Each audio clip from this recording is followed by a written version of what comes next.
team member through that. But my, after, essentially I helped kind of wrap up Project Spark and my contract at Microsoft was ending. My next role was actually into HTC. And so this is in 2016. For those who keep track, that's the year that both the HTC Vive and the Oculus Rift launched.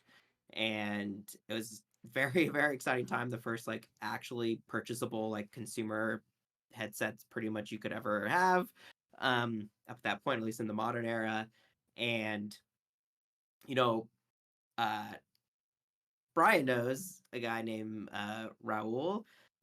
He was the marketing director at Project Spark, and he went over to HEC um, first, and he was starting to build a marketing team, and asked me if I wanted to come and join. So after Microsoft, that's what I went and did. So I actually moved away from Seattle area, went down to San Francisco, and started to work in VR. And it was a really small, lean team. Like did a lot of things on the marketing side.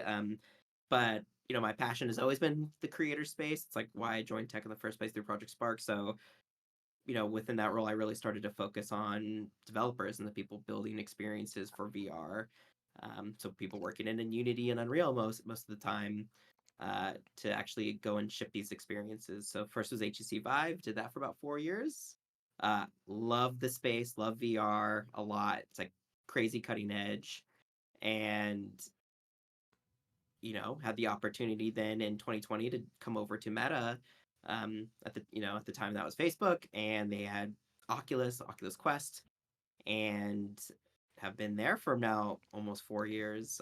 So continuing to grow our career, really focused on developers and helping them succeed, helping them earn money, helping them build basically on this kind of new frontier of computing that we're still trying to understand, and make it so eventually everyone will have one of these devices every single day. So that's probably the like very quick professional story.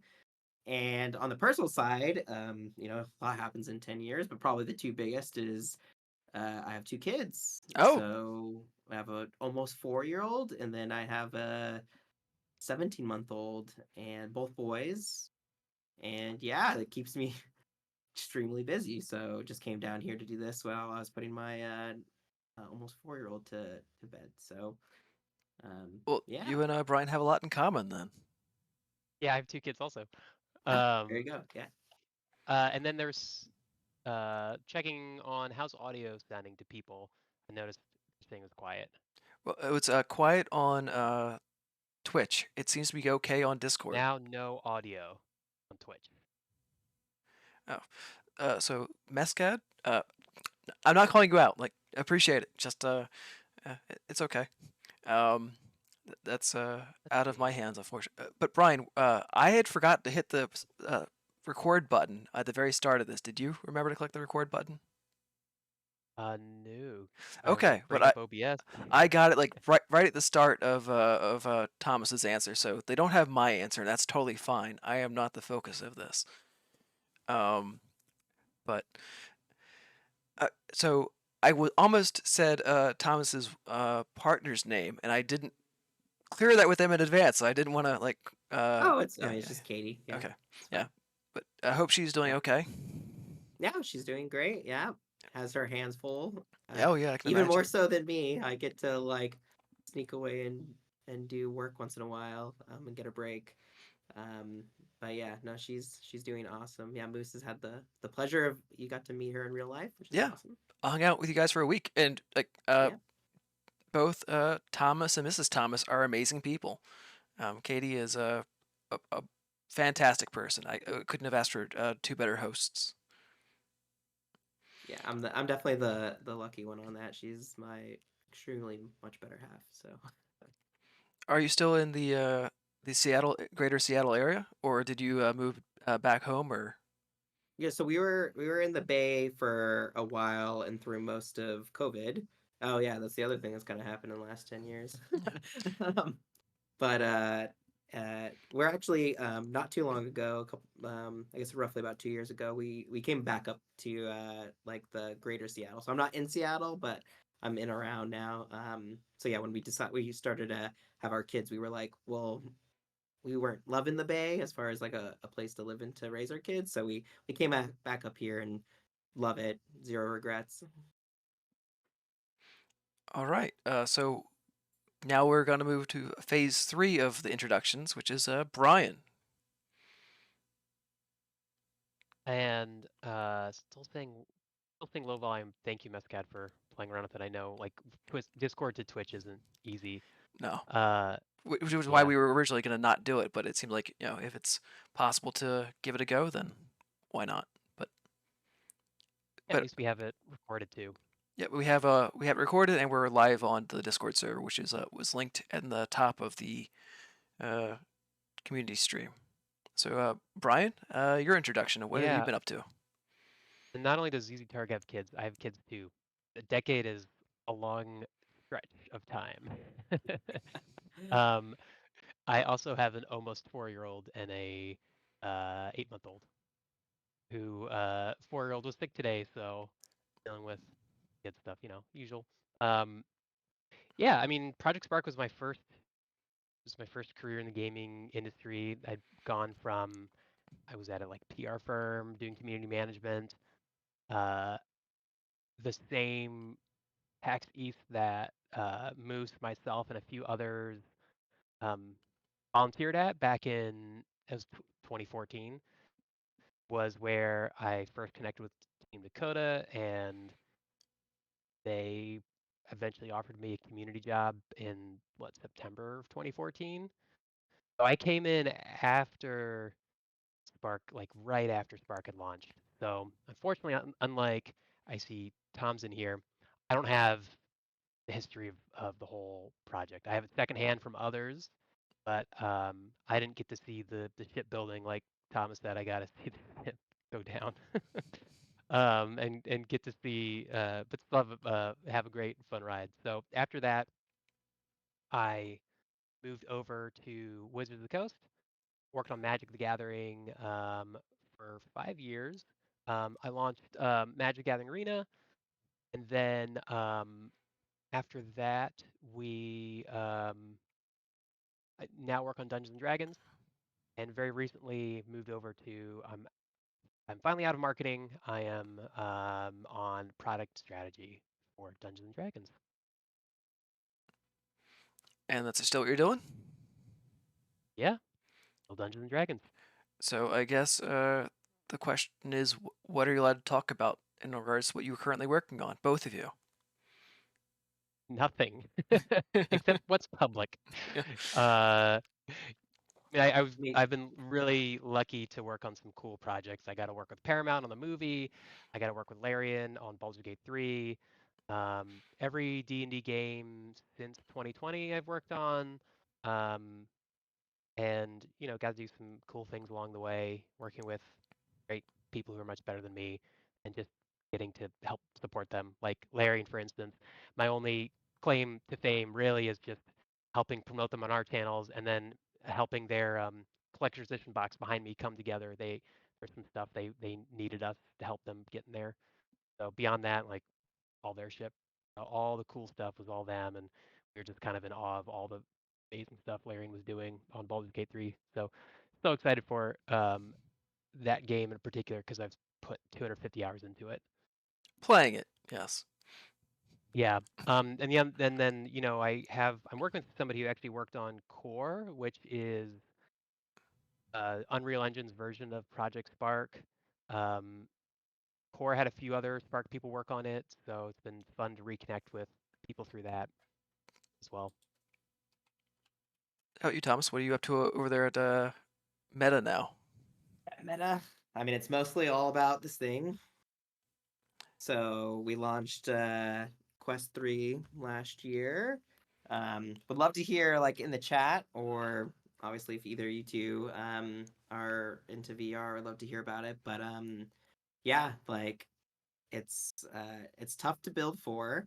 Like it's think about like you don't really think about it too much, but with your console or like a PC, right, you have this awesome thing called like the outlet, which you're just permanently plugged into. So power is not a problem, but standalone VR, it is like all constrained. So you have limited compute. It's like essentially running on a mobile chipset, and it's trying to render two images at once at 90 frames per second so people don't get sick. So it's and at pretty high resolution, so it looks good when it's the screen's like right next to your face. So it's a lot for developers to consider, and honestly, it's awesome. Like I feel like it's been such an extension of back in the day when we were working community management on Project Spark, and we were trying to help everyone like build and create. It's just feels like Never something like stopped. that, just like in a yeah, just helping different types of creation and content, but really have found my kind of a passion around it. So but yeah, I've been doing a lot of that, and it's been really fun and very busy. And yeah, Meta's been a great place to work at and grow, and been really fortunate to be there in my career so far. So I guess let's go back to the early days, your earliest days there, both of you. So what do you remember of starting out in Team Dakota, right? We started with Thomas last time. Let's start with Brian this time. Yeah, and if I would love also, um, if anyone else wants to unmute and give their experience later on too. Like I'd love this to be an open chat between all of us around the community. Yeah, please do answer in the Um, chat as well. Like, what was your first experience when you joined the community? yeah, I feel like for everyone, what was the first thing you made in Spark, and when was the first time you discovered Spark? Um, like the first thing I made in Spark is still a really special memory to me. Yeah, my first memory. Well, I learned about Spark at E3, I think, with a lot of other people, and I saw that game and I thought, no way can it be everything I ever wanted it to be. Um, Immediately signed up for the beta, got in January 2014 to the PC beta, played around with it a bunch, started to get more and more involved in the community. I'm typically a lurker, not a active participant, but the live chat is what got me on Spark.org is what got me engaged with the community. So big props to Fred for making the live chat on Spark.org, and I got more and more involved. Went to PAX East, like I said. I just remember my first week on Spark when I started in September. I thought I was coming in, building all these cool things in the community, and the first thing they did is they set me to work on there's this Holiday Lights uh, DLC that we were releasing in December. And the first thing they asked me to do is to make the level that we would showcase the Holiday Lights in.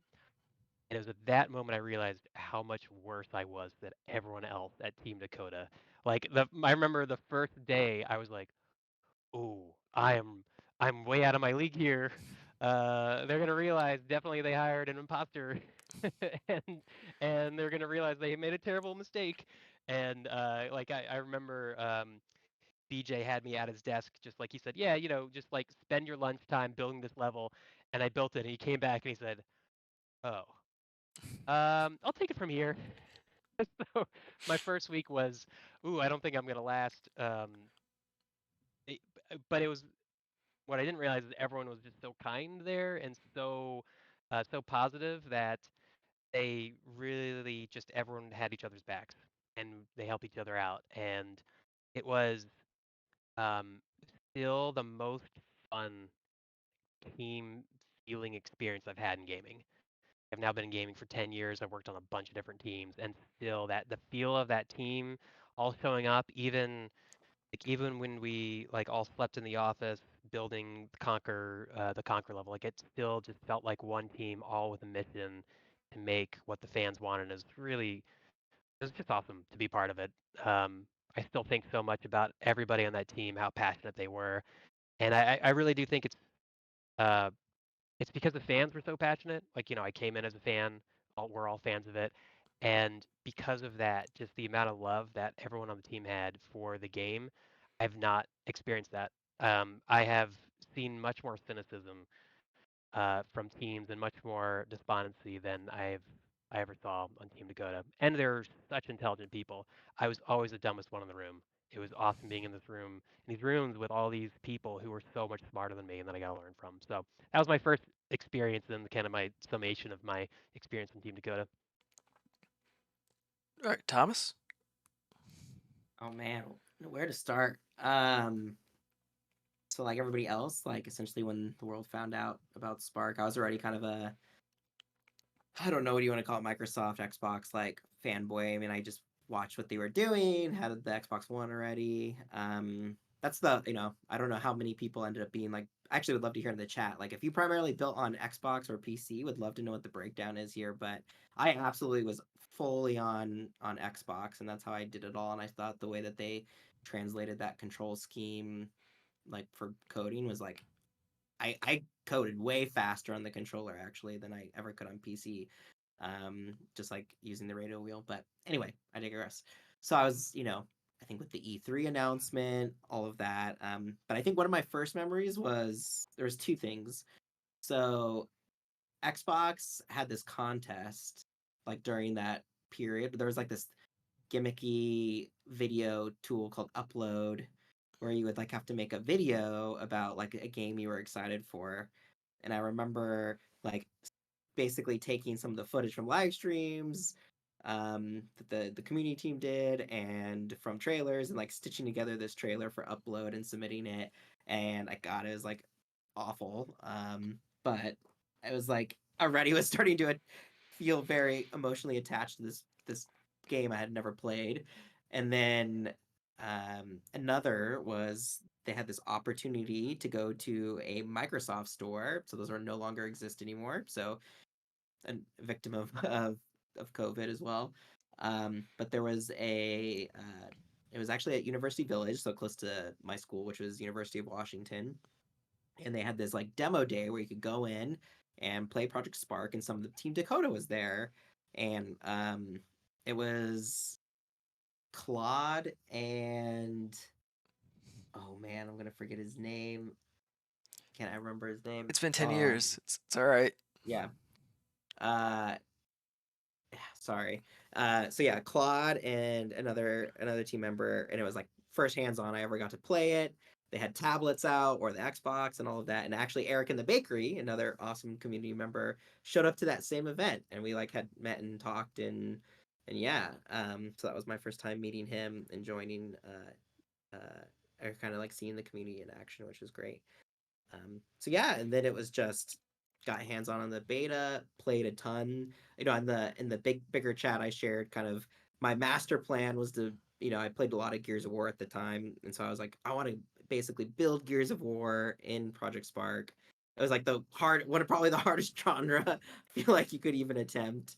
And but it was really, I think when you had like, I'm gonna try to emulate this thing, it was like I didn't have to be creatively smart, but I had to like really learn Project Spark and all the workarounds to get something to be as close to something that felt as good. So like it was such a great crash course to learn, to just be like, I want to go build that thing that I already kind of have know what the end's supposed to be like, but how do I get it to work within this system?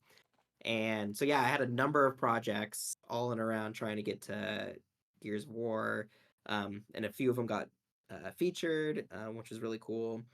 And I think through that, like, started to be like prolific in the community to some extent. I don't think there's so many way better creators, like hundreds of better creators for sure than me.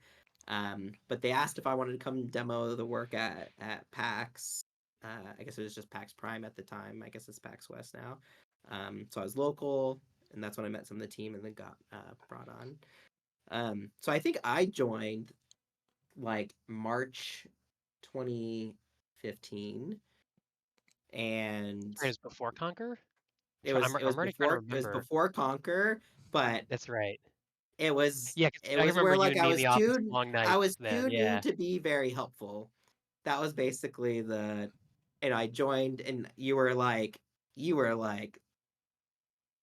uh feverish or hyped on Conquer. You were like, and I've been at the office for 7 days straight. And I was like, Okay, because I remember yeah, because I was trying to remember when you joined like your first week. I think I was like so focused on Conquer at that time that I was like, oh yeah, my God, Thomas, you're yeah, here.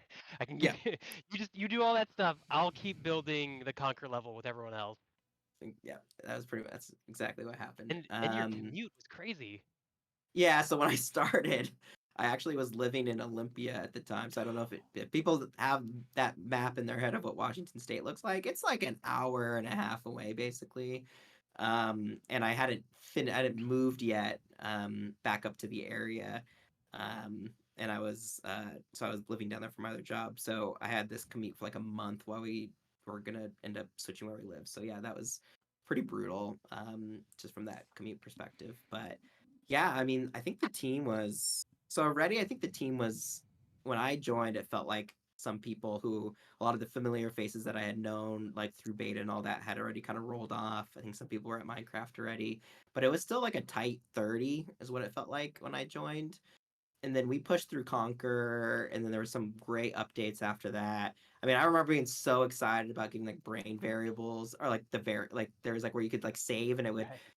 it would like take that value and across all your brains and like update it, and that was like a huge deal. And me and Brian like pushed so hard for that internally.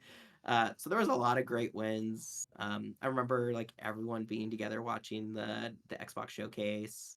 That was the year that they announced backwards compatibility, which was like a really special moment, like in Xbox history, I think. And yeah, and then the the end started coming, which is a little bit sadder and less celebratory.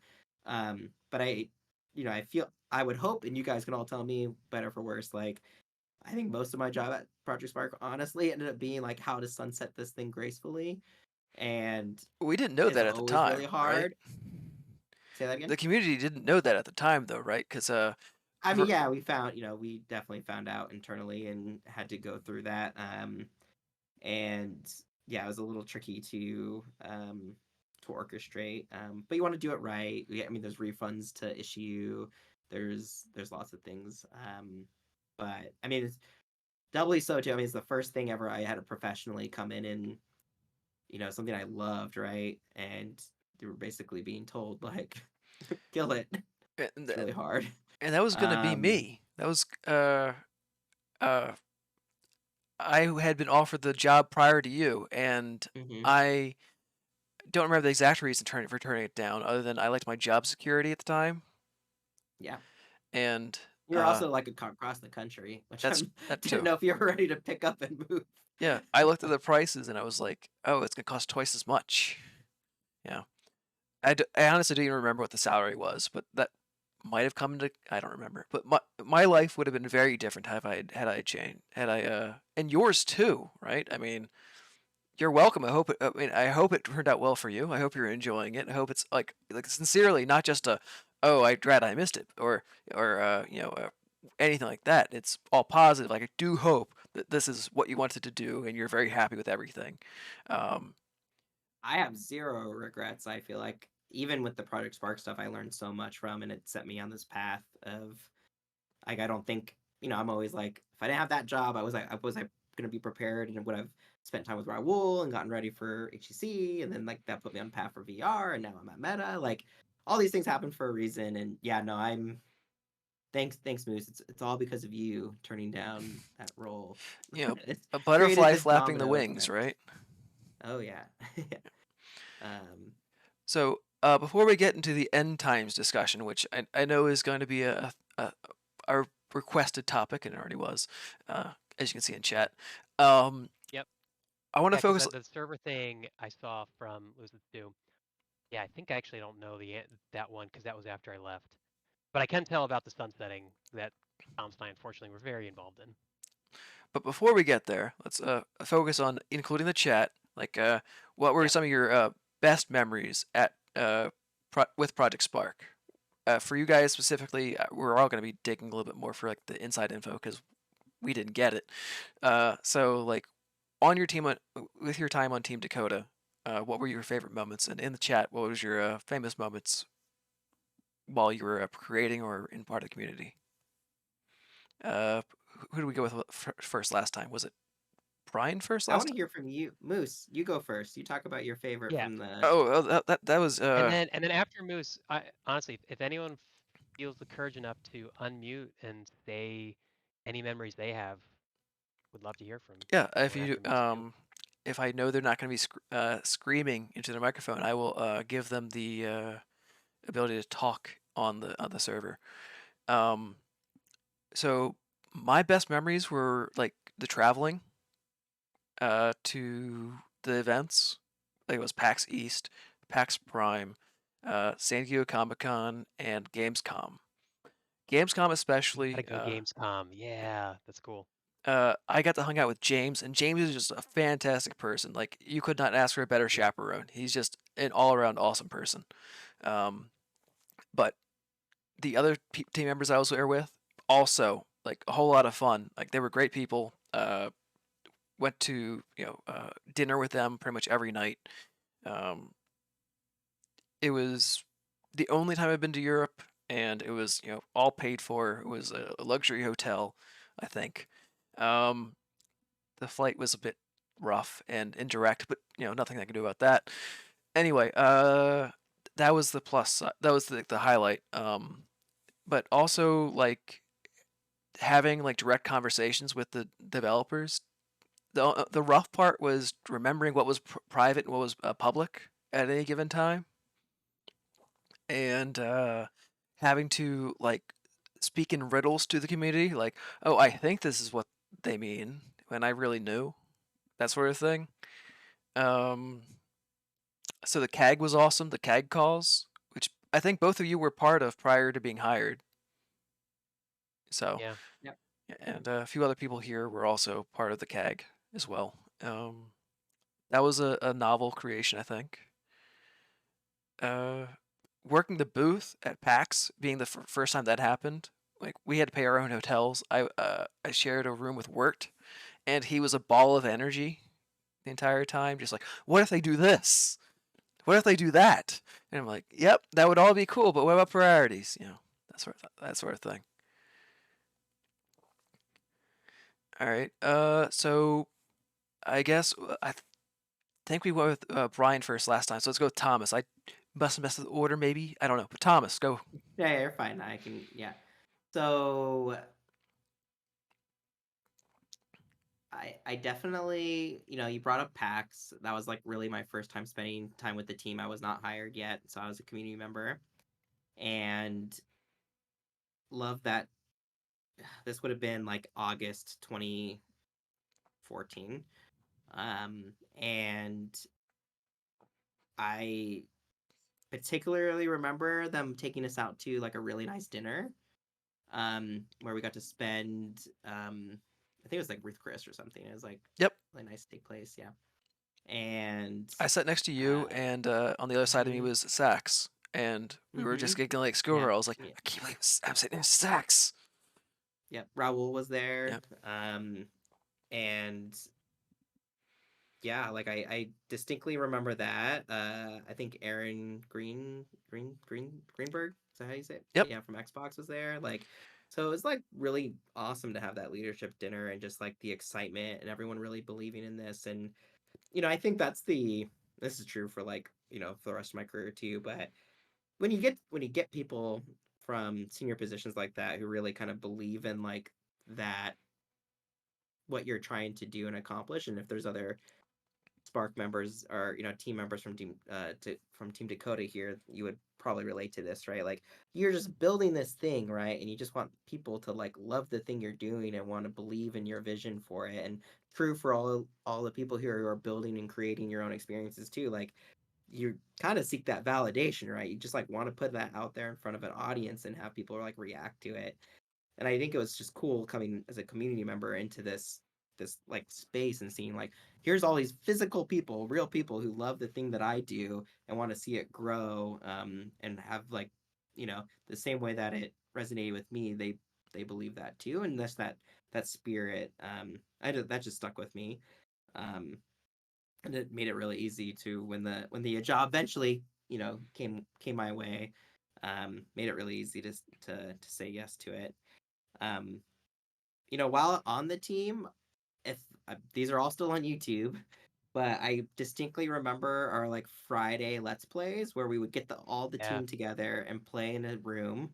So And fun. God, it's like crazy because like it ended up being so short, right? Like when I joined, I mean, I was probably only did those for another 4 months or something. But like in my head, it was like, oh, we did that for like a year. But that what the way that those meetings happened, and I don't know if you all knew this, like the team would come in. It was like kind of our business review of the week and how things were going, like what progress was made against the features we wanted to build, how was the business, how was running, how were sales doing. But then we always grounded it with this like, okay, now we're gonna do this live stream and play with the community and like check out the worlds. And it was like just such the right mentality to have for a game like Project Spark. Um, and for the team never to lose sight of like why we do this in the first place. Um, and I just thought like it was a great culture around that. And me and Brian selfishly were like organizers of that. Like, okay, we got to get the live stream going in this room that we're not used to using live stream. Like, who messed with the controller for the eighth time today that we try to set up? And the Like, audio was we always were, crap. Yeah. yeah, yeah, you couldn't hear Always playing anybody. with the audience. People were like, it's better. Like, I know, it's Was it? one Wasn't mic it for the like? whole room. Yeah, wasn't there a guy named like BJ on the team? Wasn't there like? Am I remembering him right? I Yeah, yeah, remember. BJ. Yeah, BJ. Yeah, Like, yeah. haven't thought about him in I know. 9 years. But I like just I can like picture his face in that room being like, "This shit is awesome!" like playing this stuff. Yeah. Um, and yeah, I just yeah. So that's some memories of some of my favorite moments for sure. Brian? Before I go, I was serious. If anyone feels confidence to want to talk about any of their experiences, would love to hear that too. I'll give like open mic in case anyone wants to talk about their experiences. Yeah. Go ahead, and I'll give permission to anybody who speaks up. Brian, go ahead and I'll. Okay. Oh, sweet. Okay, so I'll go. Got it. You'll put in queue. Um, yeah. I mean, uh, when I was not on Team Dakota, the best thing was that one time that Team Dakota played my game on their stream. Like I feel like for all of us early on, that was like the thing. Like when one of our games was played on stream was the coolest thing ever. And then when they played my game on stream, they're like, "Oh, we don't understand how this works." And I like really quickly realized how to like do proper level design because they didn't know where to go next.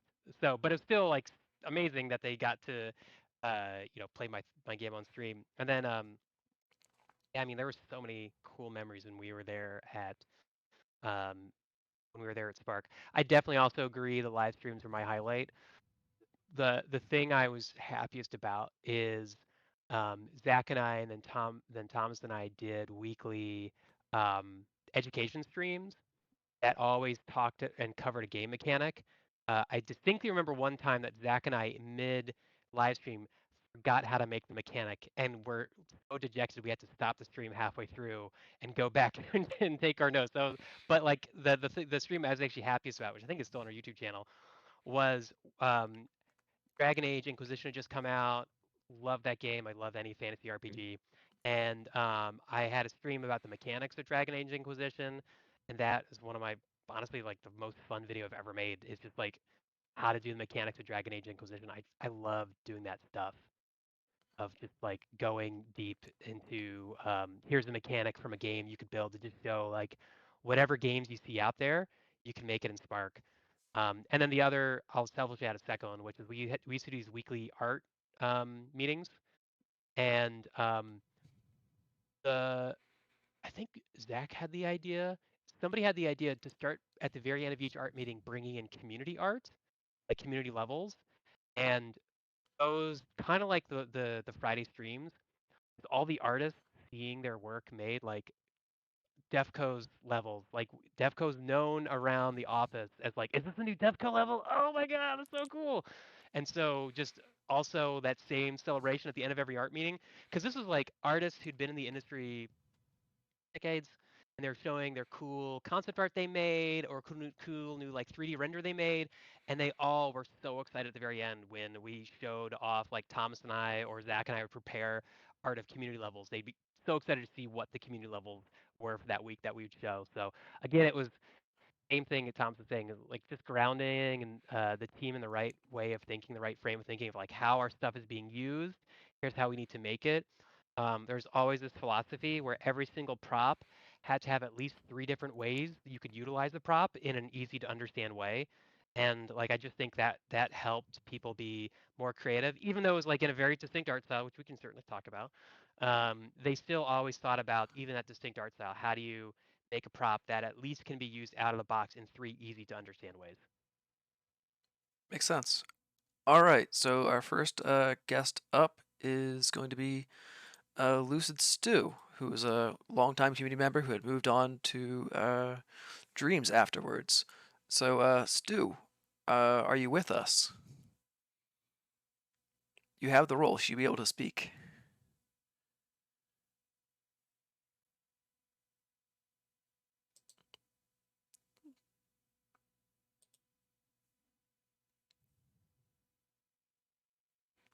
Well, I guess while we're filling dead air, suppressed. Maybe leave the thing and come back. Mm. There you go. There you go. Yeah, got it. Can you hear me? We can hear you. Yeah. And I recognize your voice from YouTube. Great. This is your old pal Lucid Stew. Right? Yeah, hey, it's your old pal Lucid Stew again. Oh yeah, I just wanted to kind of weigh in from the perspective of the influence that Project Spark had on what I'm doing now and just the whole direction from them. It's not quite like Brian and Thomas where they were able to make a career out of it, but it was still probably has influenced my life as massively as it has for them. Um, as I was saying in chat, a combination of just seeing Mescad's example of how you could influence and help other people through making videos, combined with someone just asking me to make one, started my journey as a YouTube content creator. And it hasn't been a big deal, but I've been doing that consistently for what is it, 8 years now. And up to this point, I've produced almost 300 videos. Yeah, a lot of it That was with dreams, and then you switched over to talking a lot about trains. Yeah, had some Project Spark stuff. Yeah, it was a weird trajectory. Had some Project Spark stuff. Dreams came along with PS4, and I consciously had the goal of being the quote unquote mescad of dreams. That was my thought. And I don't think I quite accomplished that. Partly because we had a little bit bigger audience and there were other people doing the same thing. But I ended up getting a lot of viewership. I had a lot of people kind of tell me the same thing as the feedback that I heard or saw on Mescad's videos, where just a lot of things. She really helped me, and just kind of the idea of taking that and giving it to other people. So hopefully, kind of amplifying what Mescad did and spreading it throughout to everyone else. And who knows, maybe someone who watched one of my videos will decide to do the same thing. But yeah, after that, unfortunately, Dreams is also going by the wayside in the same manner that Project Spark did. And so, just kind of uh, pivoting out of that, I happen to be paying attention to California High Speed Rail as a California taxpayer, and rolled my abilities through all of that into making a couple of videos. And people watched those videos and said, "Hey, you should make more." And then just all of a sudden, I'm making high speed rail videos, even though I don't really know too much about it. But none of that, it's like this journey where I'm telling everyone watching my videos, "Hey, I'm learning this. I will learn these things and make better videos and all this stuff." But it's all of the skills that I use for my content is all stuff I've learned because of Project Spark and because of Dreams. All the things that you can think of that roll into making content, I use to make my YouTube content, which is either just editing and recording sound, or with Unreal Engine. I use to generate 3D visualization, and I would not be able to do any of that had it not been for Project Spark and for Dreams. So Yeah, I think yeah, there's a lot of people who have a similar path where Project Spark kickstarted them in the direction that they decided to keep going down. Um, some people learned programming because of it, and other yeah, people. actually, Go ahead. and that's one of the things. Sorry to interrupt you. Ah, So what I did was in the middle of Project Spark, I was getting really frustrated because I was not very good at programming, and I wanted to get better. So I ended up taking a couple of programming classes at a community college, and that I just kind of snowballed with that. Following different paths where it was like, okay, I've taken a couple of courses. I need to take 4 more to get the certificate. I'll get the certificate. Okay, I need 6 more classes to get my AA. I'll get my AA. Okay, I just need a couple more years to get my BA. I'll get my BA, and I have a degree in computer systems now because of that. great. Wow.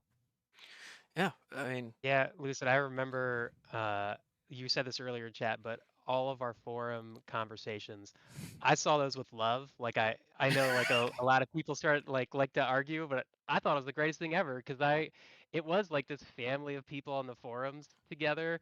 Uh, it was great. Like I love that stuff. I have now that I've been in other gaming communities, I can tell you it was it is a delight. The other gaming communities I've been a part of is not so much a delight. I had a team member once like live bolts were sent to their house. Uh, so other gaming communities are wild. I remember the Yeah, forums being a little bit more a little differently than you, Brian. But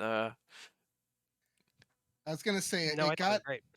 it got pretty contentious at times, but what I always felt like in those arguments was that that's was kind of family style where yeah, Yeah. you're at each other's throats every once in a while, but you're all on kind of the same side despite that. well, that's funny you mentioned that because I got angry about this the other week because I remember this argument that I had like 10 years ago.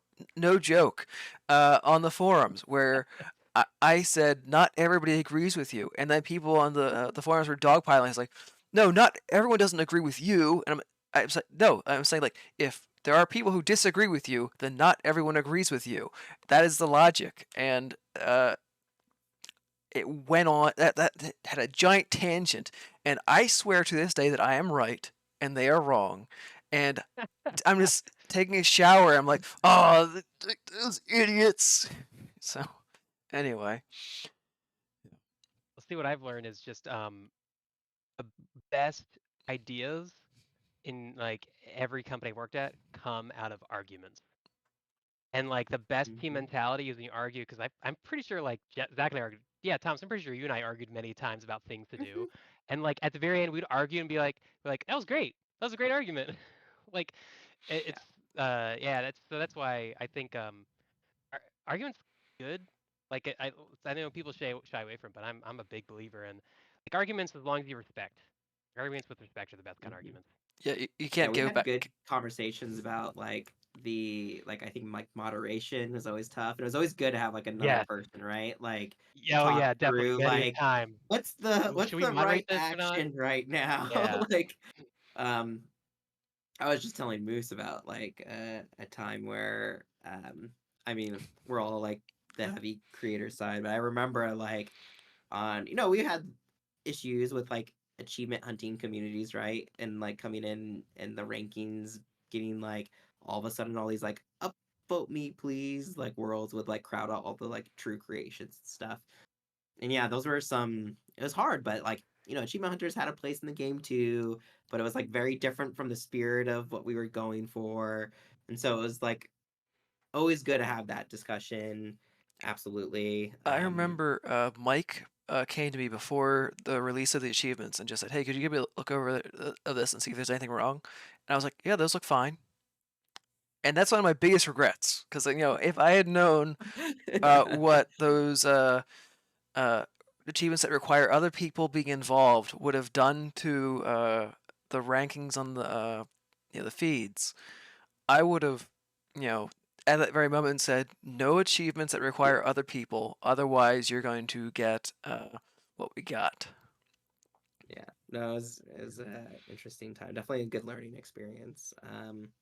Yeah, those forum. I mean, the forums too, with like all the arguments and stuff. The At the end of the day, like I think you just see the people's passion, right?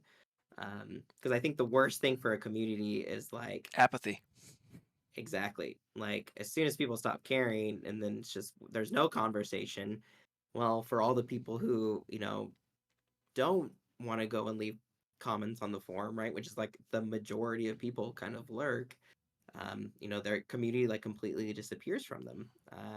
And so like I think everyone here, whatever side of the argument you were on, whether you were the most prolific creator or you created like a upvote me world because you were aiming for achievements, it like doesn't matter. But you're a part of the Project Spark community.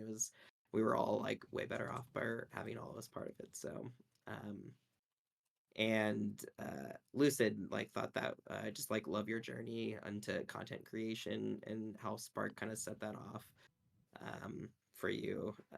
I know like I had like I haven't done nearly as much live streaming actually since Project Spark, and I feel like I learned what I thought was good about community management, and learned what I never wanted to do good in my life, like handle social media accounts. I do not like doing it.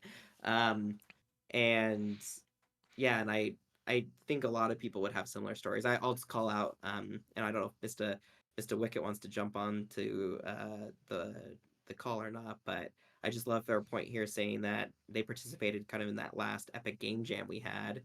I remember doing that live stream. I think Zach came on and actually helped guest judge with me.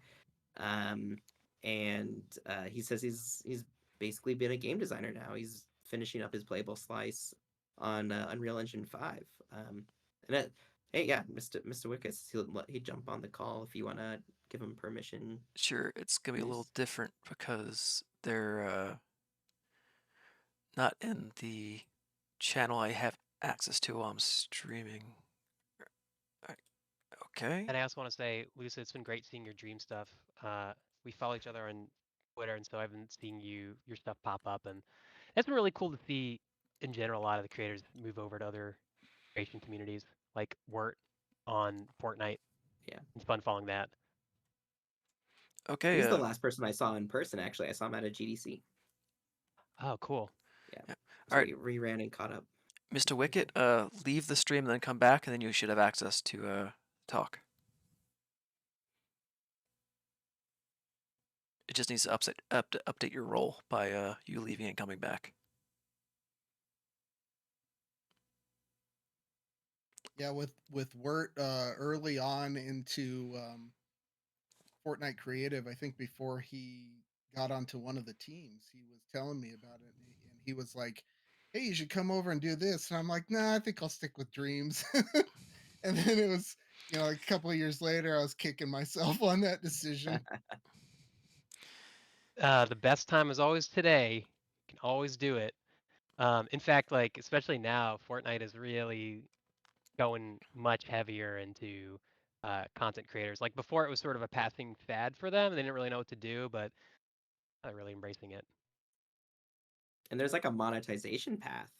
That's like there's Yeah. some like decent money in for some of the creators, at least from what I've seen. I think it's like a small amount of creators. It's not like too many, but they're what didn't they promise like 40% of Fortnite basically revenues to go to creators or something? And so That'd be a the lot. average revenues I saw were pretty decent. I mean, that was something we never like introduced right in Project Spark. There was like no way to monetize. We got asked about that like all the time. Like, can we export this thing out of Spark? Like, is there a possible way? Like, if I want to invest this much time, Maybe and I don't know if the someday. tool was ever really meant for that, right? But Could have gotten there because someday, I I feel like if think. you're that serious, like, definitely go do like a professional engine. Um, that's gonna be around for a really long time, but. Mista, I think you're in, and I see that you're unmuted. Well, hello everyone. It is amazing to see so many familiar names in this I know. chat. So I just kind of wanted to share with you guys a little bit of my journey. Uh, I'm a lifelong console player. So my first game development game or software, I guess you could say, was RPG Maker. If any of you are familiar with that, on Oh, the same here. PlayStation, the original PlayStation. Yeah. Um, so Project Spark was the next game that I got into because RPG Maker 2 and 3 were way too complex for me to understand at the time. And so when I found out about Project Spark, I just kind of dove feet first, into the deep end. And there were so many YouTube videos and tutorials between, I remember Spark Brian, Spark Thomas, you guys had so many different little tidbits that you guys would just throw out every so often. Mescat was another one who was just like suddenly my algorithm in YouTube was just nothing but Project Spark videos. But it was so helpful to help me like kind of learn and understand if and when statements. So that was kind of the light switch for me. So much to the point that now I've been able to kind of prototype a couple of different game projects using Project Spark to this day. I still load it up and, I might not know how to code it exactly how I want in Unreal Engine, but I can build a prototype or a demo of it in Project Spark and then give to my dev team so they can actually see, a well, not playable on their end, unfortunately, But but they functional. can get the idea and concept. And so even handicapped, it still has amazing uses for me today, all these years later. So I appreciate everything that you guys have all contributed to the community because 9 times out of 10, something that you shared also made its way to me as well. So thank you so much for that. Oh, thank you. It's so cool to hear you using Unreal Engine too. I don't know if you've dabbled with blueprints. Um, there's a few videos out there about like figuring out brains and blueprints, and then it is pretty similar to if-when statements. I actually was able to get my brain around that after a few hours, and I was able to start prototyping stuff in Unreal. That's amazing. I mean, I will definitely look into it knowing that there's something similar I might be able to latch onto. Um, so that's more research for me. But thank you for sharing. I remember way back when Lumberyard was also doing something similar, right, with the visual scripting language. Yeah, I think Brad Yeah, went. Reeb Reeb. used Yeah, to he went go over there. work with them. Yeah. Yeah. So I guess that leads into the next question. Like, have you guys been keeping up with other Team Dakota alumni? I play weekly D&D with 4 team members that are from Team Dakota, former Team Dakota. You've kept up on that, like that Wednesday D&D. Unmuted. Yeah, That's yeah. amazing. Wow. Like Tom Burdak is the DM still. Yeah. Oh, Henry, I see you're unmuted.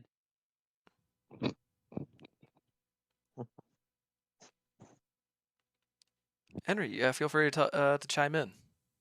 Can you guys hear? We can. Yeah. Oh, nice. I thought I might have to leave the room and come back. No, that was only if I had to give you the role while you were on stream, but Oh, gave you gotcha. the role in advance. Yeah, I mean, I just want to say, like, you guys made Project Spark. Like, it's the community that did it. You know, when you talk about what is the memory of Project Spark, it is when the lights went on and the community content came in. Like, that's what did it, and I don't want you guys to lose sight of that because all of the stuff behind the scenes, it was nothing without the stuff you guys created. And that was the amazing thing. And for us, it was even cooler because we'd have executives come in and we would show them, that the F-Zero racing game, and they'd be like, "What? This is in Spark? This is working?" And those moments where we were sort of living through your guys' creations, those were my best memories.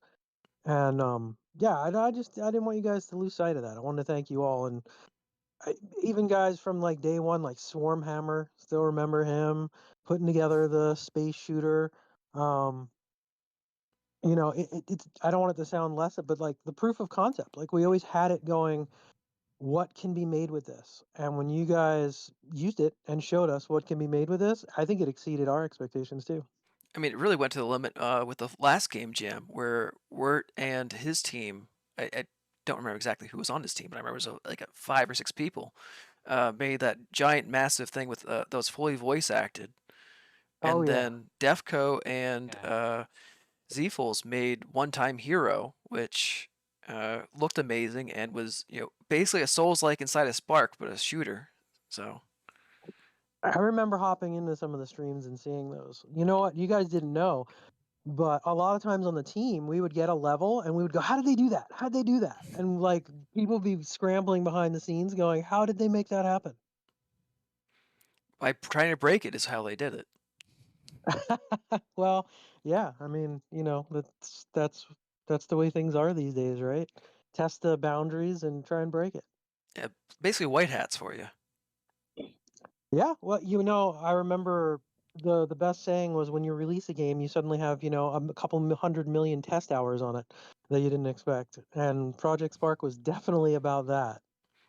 Yeah, Um, the one thing that comes you to know, mind is the wind bug, which the community was great at finding but terrible at reporting, because basically all the reports yes. were it's everywhere all the time, and I'm like, what? I just loaded up a level and I'm not getting it. Yeah, are you talking about the sound? Yeah, the sound. They called it like the Yes, the sound. Turwindator or Yes, I something. remember that. Yes. Oh yeah. Oh, that was something.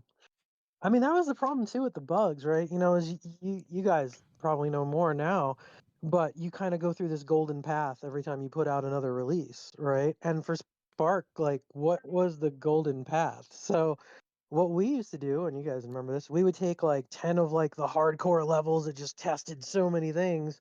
And before we released a build, we'd go, do these 10 levels still work? That's a good sign.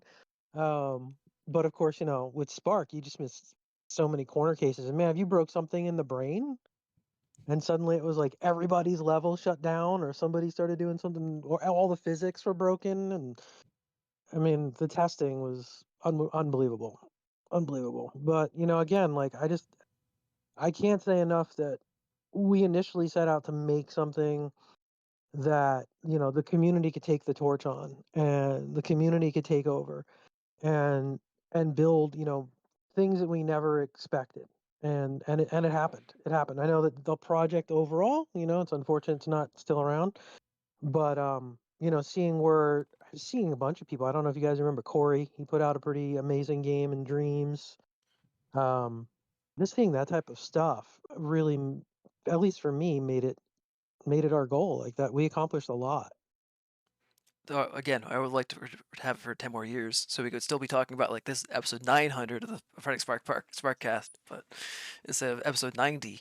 But this is the first episode you've been on in maybe like since like the first 10. So it's great to have you Yeah. back. Yeah, Yeah. no, thanks for having me and thanks for letting me know this was happening. Like it was pretty cool to be here. I'm confused. I don't have Mike Lascald like messing everything up before the stream and going, "It's gonna work. It's not gonna work. It's gonna work. It's not gonna work." Like Mike you was a guys don't character. know. I recently messaged with Oh, him. was he? Yeah. Oh, it's like I guess it was a year ago at this point. He's still in Texas. I think so. He was like roadieing for gigs and putting Yeah. together a bunch of like big band shows and things like that. He's got cool stories. He does some really cool stuff. But you guys don't know, before you came on board and made it professional, that thing was me and him with some bubble gum and a whole lot of hope. It was never professional He for would us either. It oh, looked. no, no, Yeah. It never. no, No, we we had. never got it to professional state. Yeah. So, Well, and also Henry, Thomas and I started after the game launch. I think what we're missing that'll help make this the real reunion cast is the origin story of Spark. It's something that has been talked about much internally, but I don't think we've really talked about it much with the community. That's a true origin story from the Xbox Avatar days, the small team in the room kind of building their vision. Curious if you could enlighten the community with that? You know, Spark is a difficult origin story because it evolved so much, which is sort of like, you know, what would have happened anyway once we got, you know, full on community involvement. So it's difficult. So I'll go way back. Sax and I were in Xbox Live Arcade, and we were helping, you know, developers kind of see their vision and, you know, release, kind of find their, you know, their niche in the market, because back then the small digital games was kind of a big deal. And Sax was one of the first people to say, you know, we're on Live Arcade. It's a digital delivery. You're always connected, right? So what can we do to encourage our developers to use Xbox Live and that connection, right? How do we bring communities together? So we would do little things like that. Like, we helped out the Pinball Effects crew. We did like super scores, and everybody across the world connected, built to like a big super score. And we tried to do those little community meta games and stuff. So we got an opportunity where Microsoft was really interested in doing some internal development, a full actual internal team. And Sax had always come from internal teams, and I had come from internal team and publishing. Um, and it was about, not entirely kids, but it was kids and education, and trying to figure out a way essentially to just do, you know, games that were kind of good around, you know, evolving that sort of market. So Sax mentioned me like right away, come on over, let's build some internal games. And I was like, well, what are we going to make? And he's like, well, you know, what would you do education wise? And I said, well, I don't think we're going to be doing Oregon Trail again. You know, like, we sort of have to think about what is the new modern edutainment, for lack of a, you know, better word, because that's what education games evolved into. Um, so I said, well, we've got to kind of redefine what that is, right? Like, we have to sort of turn the edutainment market on its side, because A, we're coming in console, and B, it's not the same thing anymore. So we just started just spitballing a bunch of ideas and talking back and forth, you know. And I don't even remember the initial real genesis of it, but Stacks had always been in that kind of hacker community and testing the limits out, and you know, his younger days. And I was always working with devs at Nintendo, and you know, the hardest thing was, let's sign this game for X amount of money and they can prototype this thing and we can see if it's fun. And I had always said, well, what if we get to that fun first? Like, what if we can get to the fun fast and cheap, and you know, you don't have to sit there and spend 7 months to prototype something and see if it's fun. So I don't know where it came from, but you know, we were just like, what if we just made a game that was making games? I was like, what do you mean? And it was like, well, it's kind of this Trojan horse, right? We let people play something and it's fun, and then you know, they learned programming, because my background is pretty insane. Um, I got, I'm dating myself. I got a ColecoVision Atom when I was a kid, and it had no games because the market crashed. So I had put this horrible game called Basic aside, and I was like, this game's terrible. And then one summer there were no more games, so I popped Basic in, and I taught myself how to make a trivia game, and I did, you know, 10 run go to, and before I knew it, I taught myself programming, but I had no idea. I thought it was just a really bad game. And I went to computer class, you know, a year or two later in school, and we got to play Oregon Trail, and Carmen Sandiego was like, "This is the best class ever." And the teacher goes, "All right, now we're gonna sit around and we're gonna learn Basic." And I was like, "Oh no, that's not a very good game. That's way too much work." And the teacher was like, "What?" And I was like, "Yeah, Basic's too much work. Show me." So I sat there and I made my little trivia game, and the teacher just looked at me and went, "You can go play Oregon Trail." Right, so that was my inspiration, was how do we introduce game designers, artists, programmers, right, that don't even know they want to program, maybe they don't even maybe know they can be an artist, and how do we, you know, Trojan horse them into that, just like I've, you know, fell into learning Basic. And Sax was like, that's pretty cool, how do we do that? And he mentioned Kodu, and we went over and we met with Microsoft Research, and they were like, yeah, we've got this really cool thing, it's a visual coding language, and we don't know what to do with it. And Sack said, we do. We'll take it. And we actually brought one or two people from the team over, and they were, you know, they were thrilled to sort of give Kodu a new coat of paint, and you know, put it forward towards kids and things like that, and new players. And we ended up looking at a world building tool that was based on voxels, and we saw that technology, and we were like, this is such a great match. Like, this was the missing piece, because how do you inspire, somebody who's so visual and doesn't want to do coding into doing world building and level design, right? Because that was a big thing for me for Nintendo, because people can say, I want to do level design, I want to do game design, but not everybody, especially back then, knew this mechanic fit into this thing. They didn't know Miyamoto had this many spaces for this kind of jump, and this enemy, moves this fast to match the speed of this. And, the golden eye aiming was because, this movement speed was tied to the enemy movement speed, so you could properly track them. Most consumers and most players back then, it wasn't exposed to them because they had no chance to jump in and be part of the game design and part of the game development process. So I said, well, how do we teach people great game design? We've got to do coding, we've got to do art, we've got to do music, we've got to do all these things together, because that sum is greater than its parts. And to make a long story short, we did we got the engine thing for the creation, and from there, really, honestly, it was a very big team collaboration. Team members started jumping and saying, this is what I think a game builder is like. This is what I think, the community would want. Here's some things in Kodu that, maybe aren't clicking for people right away. And it was very evolutionary from there, very iterative, very evolutionary.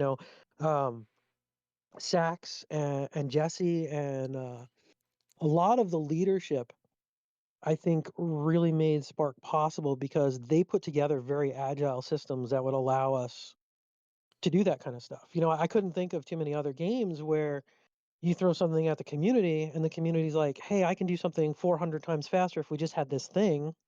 And we ran back and put that into the triage and said, let's get them this thing because it's going to get us better games. And yeah, that was a big process. So we had a lot of evolution. You could walk over to any of the programmers' desks and they would talk your ear off about, what they're thinking and how they want something to work. And that was really the project and where it went to there. So I don't know So long answer, but that was it. I don't know the demographics of your player base, but I imagined that you made this game for kids, and it's true. But then Right. in my experience, it was a bunch of like 18 to 40-year-olds who showed up. Right. Well, so coming from Nintendo, my sort of feeling was always, you can make a game from, 8 to 80, which back at that time in Microsoft was pretty controversial, because it was always about, what's your target audience? What's this band? What's this group? Who does it appeal to? Um, and I had always said, look, if you make a game that, the little brother or the little sister can play, but it's still cool enough for the big brother and the big sister, and, maybe the mom and dad sneak around and play it when they can, then you've suddenly got something that everyone can play.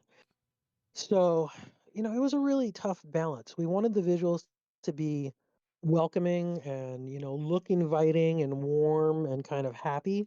That missing thing from like Nintendo does, where like the leaves and the grass move to the sound, and you just look at the screen and it makes you feel kind of happy.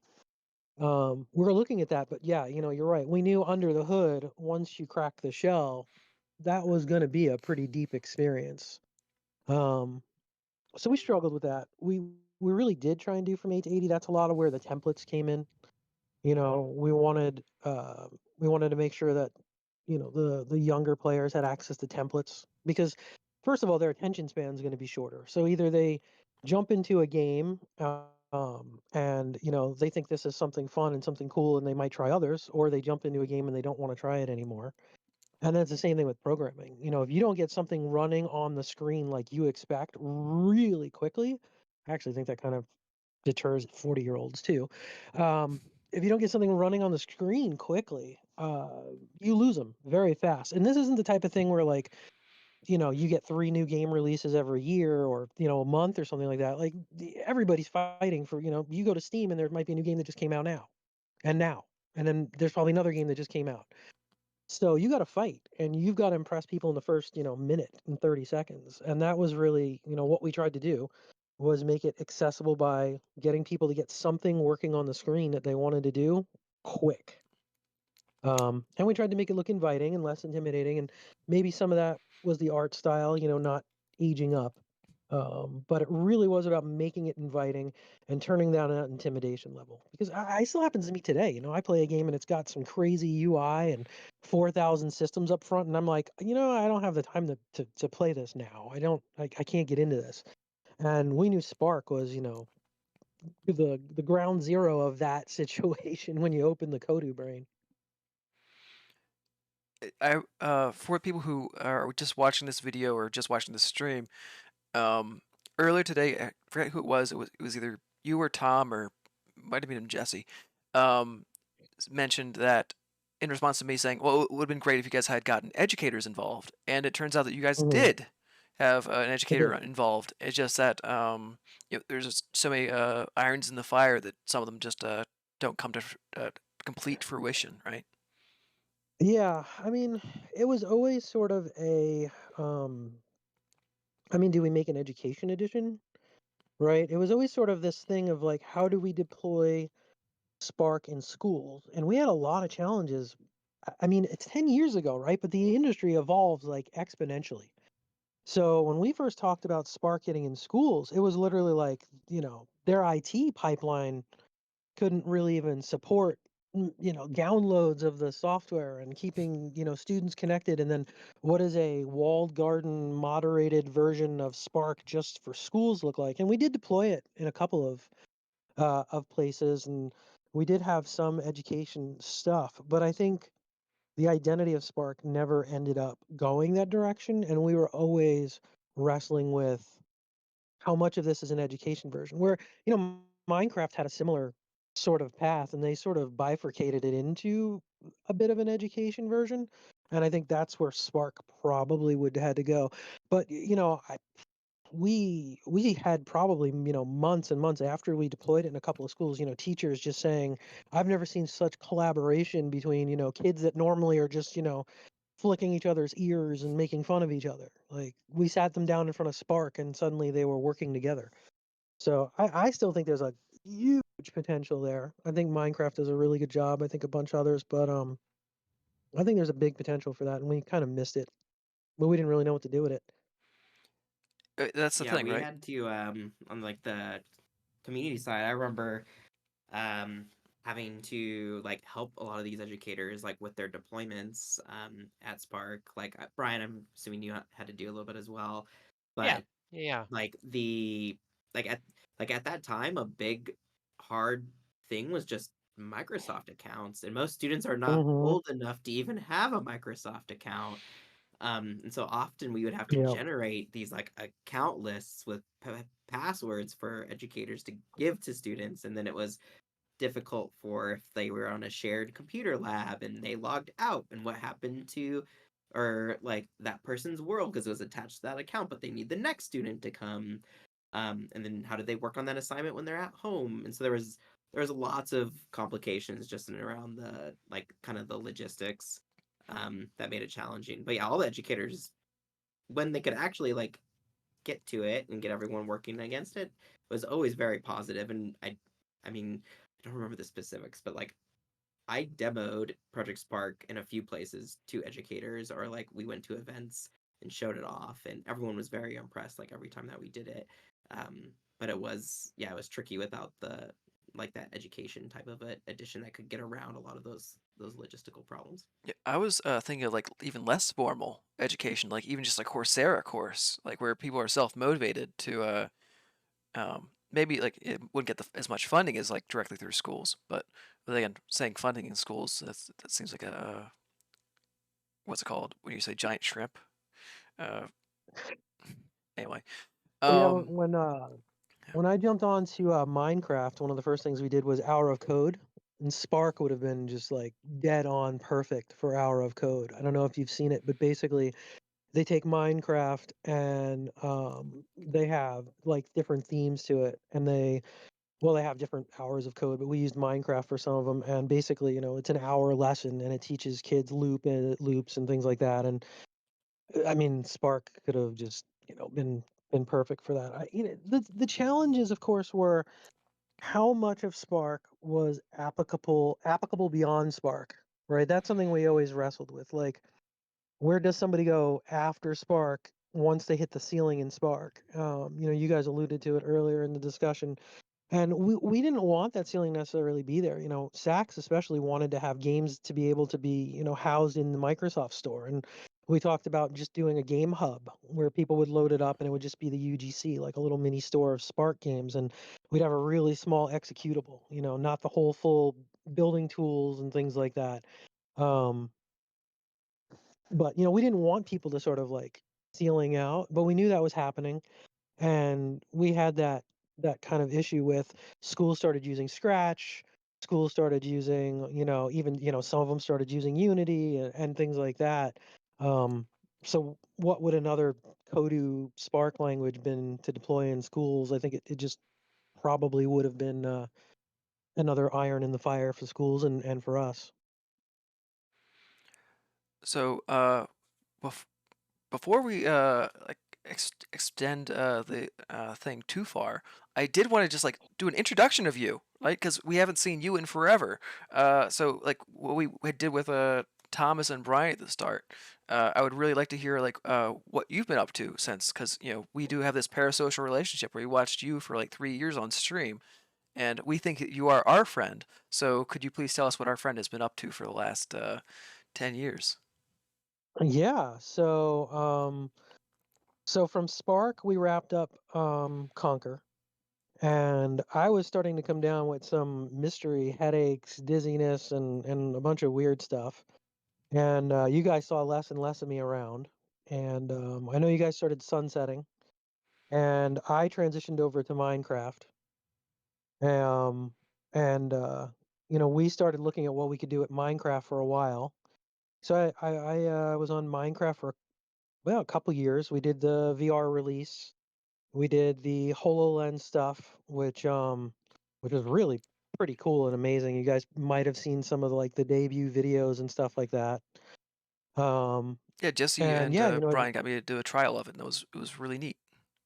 I feel cool. bad because I That's great didn't to hear. emphasize how cool it was to Jesse, and I think he was disappointed when I said it was just interesting. Well, I mean, if it was your first exposure to HoloLens, like there's just a lot to compute. Um, Augmented reality, like people thought of VR, right? They didn't think of I can still see the room and I can snap a Minecraft level onto my table and I can still see my table and then my cat walked by. Like this is weird. It was also So my I first get it. time Like I playing had my Minecraft. Oh well, yeah, that will do it too. Yeah. Um, so like I had my kids came in and they did a similar thing. Like in the moment they're like, "Oh yeah, yeah," and then like when we got home they're like, "How did that work? That was amazing." I was like, "Well, where was that? Like 2 hours ago when you tried it." So yeah, so I did that for a little while, and then I started not doing well and ended up having to do some physical therapy and stuff, and I'm sort of just taking a break and chasing around 6 kids and Well, that's a keeping full-time job. really busy with yeah, that is you can't bug test for that. And talk about age groups, it's just you never know what's going to happen. Well, six kids has got to be a spread too. Yeah, yeah. My oldest actually graduated UW and is teaching kids programming. Oh, Go it figure. runs in the family. Yeah, yep. So and then my youngest is 11 and running around on Roblox, and they saw the video. I was talking about this in the chat earlier of Electric Playgrounds bringing back some episodes. So there was a video of me from 30 years ago playing Killer Instinct at E3, and my youngest's first thing was, wow, that's a horrible haircut. Like, what were you thinking? Yep. So, she keeps me on my toes and keeps me humble and in check. But yeah, no, I've been doing that and just watching the industry evolve and it's beyond my dreams. I've seen I pay attention to a lot of the ID Xbox stuff and I know it sounds corny, but I feel like what they've done in that group is sort of the next evolution of Spark. Like the tools and the amount, like lowering and lowering and lowering that barrier to entry. I think ID Xbox is such a great example of it nowadays. So I just love looking at those games and seeing what, the indie teams are doing and looking at something like Lethal Company on Steam, right? Where it's like just this kind of simple core gameplay, and then somebody puts out a deployable ladder that falls on somebody's head, and you hear bonk, and everybody in the room's laughing for hours, or the loot monster comes by and one person's going "Ah!" like for real in the chat, like it's chasing me. Just looking at that and going, man, I know this industry has its challenges right now, but it's never been better from the standpoint of going from zero to getting a game. And I just love to see it. And you guys are it. Wirt with Fortnite, I play every one of his creations. And that's just it's beyond my wildest dreams. We've got genres we never expected before. We've got games we've never expected before, and it's because of things like this. And I couldn't be more proud. That is the cool thing about the gaming industry today is last year's been terrible for layoffs and for a Yeah. total shift in, in what's successful and what isn't in the industry. But good games are winning. Like that's the one good Yeah. takeaway I have is in my mind, I think it's actually just uh, the way that communities just come together very quickly, the way that the algorithms work, um, that is just allowing good stuff just make it through. And that's the thing that's Yep. exciting to me is like if your game is fun, it will find an Yep. audience now. Like it used to be build it and they might come, and now I think the build it and if it's good, the likelihood that they will come is much higher than it's ever been. Right, like look at Absolutely. Super Giant or Team Cherry, right? They have massive hits, and they're like Yep. relatively small teams. Yeah, Yep. And the thing is that I they have a keep their server in Pal audience. World, and it's yeah, they Yep. do Helldiver, for instance. I've been looking at Helldiver, a little bit of Power World. But the thing too, like to piggyback off of what you said, is it's not a bunch of screenshots. It's not a bunch of marketing copy that's getting people into these games. It is actual real people. Lethal Company emerged because they were watching, people were watching people play it. And they were like, this looks like fun. I don't know, it's like $9, right? So barrier to entry on Steam is super low. Vampire Survivors And too. Vampire Survivors. Yeah, I mean, who would have told somebody the other day some auto shooting game would, give you 20 hours of gameplay? Well, it's Like, who would helped believe me that? specifically. Like I have a tendinitis in my right hand, so I can't do Oh, like it's keyboard perfect. mouse stuff a lot. But when I literally all I have to do is occasionally press B, and then all the rest of the gameplay is with the left thumbstick, I can play for hours. Yep. And then you've got, Potato Bro or whatever, like, you know what I Rotator, mean? yeah. Like, you've got all these other, yeah, games that are, spinning off of it and things like that. Yeah, my kids would showing me that, that stick game with a guy on a stick that's like impossible. And it's hilarious when some of the influencers find these older games, and all of a sudden it's like my kids are talking about it, it's like, how in the heck are you, what brought this up? And it's really taken the conventional market, and it's given it to the players. And as a gamer and as a player and as a creator, I can't think of what's really better than this. Well, I also want to commiserate with you a little bit. I am like sincere sorry about your health. I hope you recover well. But COVID also Thank you. screwed me over like really bad. Like, it messed up my immune system, so now I have an autoimmune condition. So I'm working from home forever, Oh, and I'm living the wow. lockdown life forever. So Wow.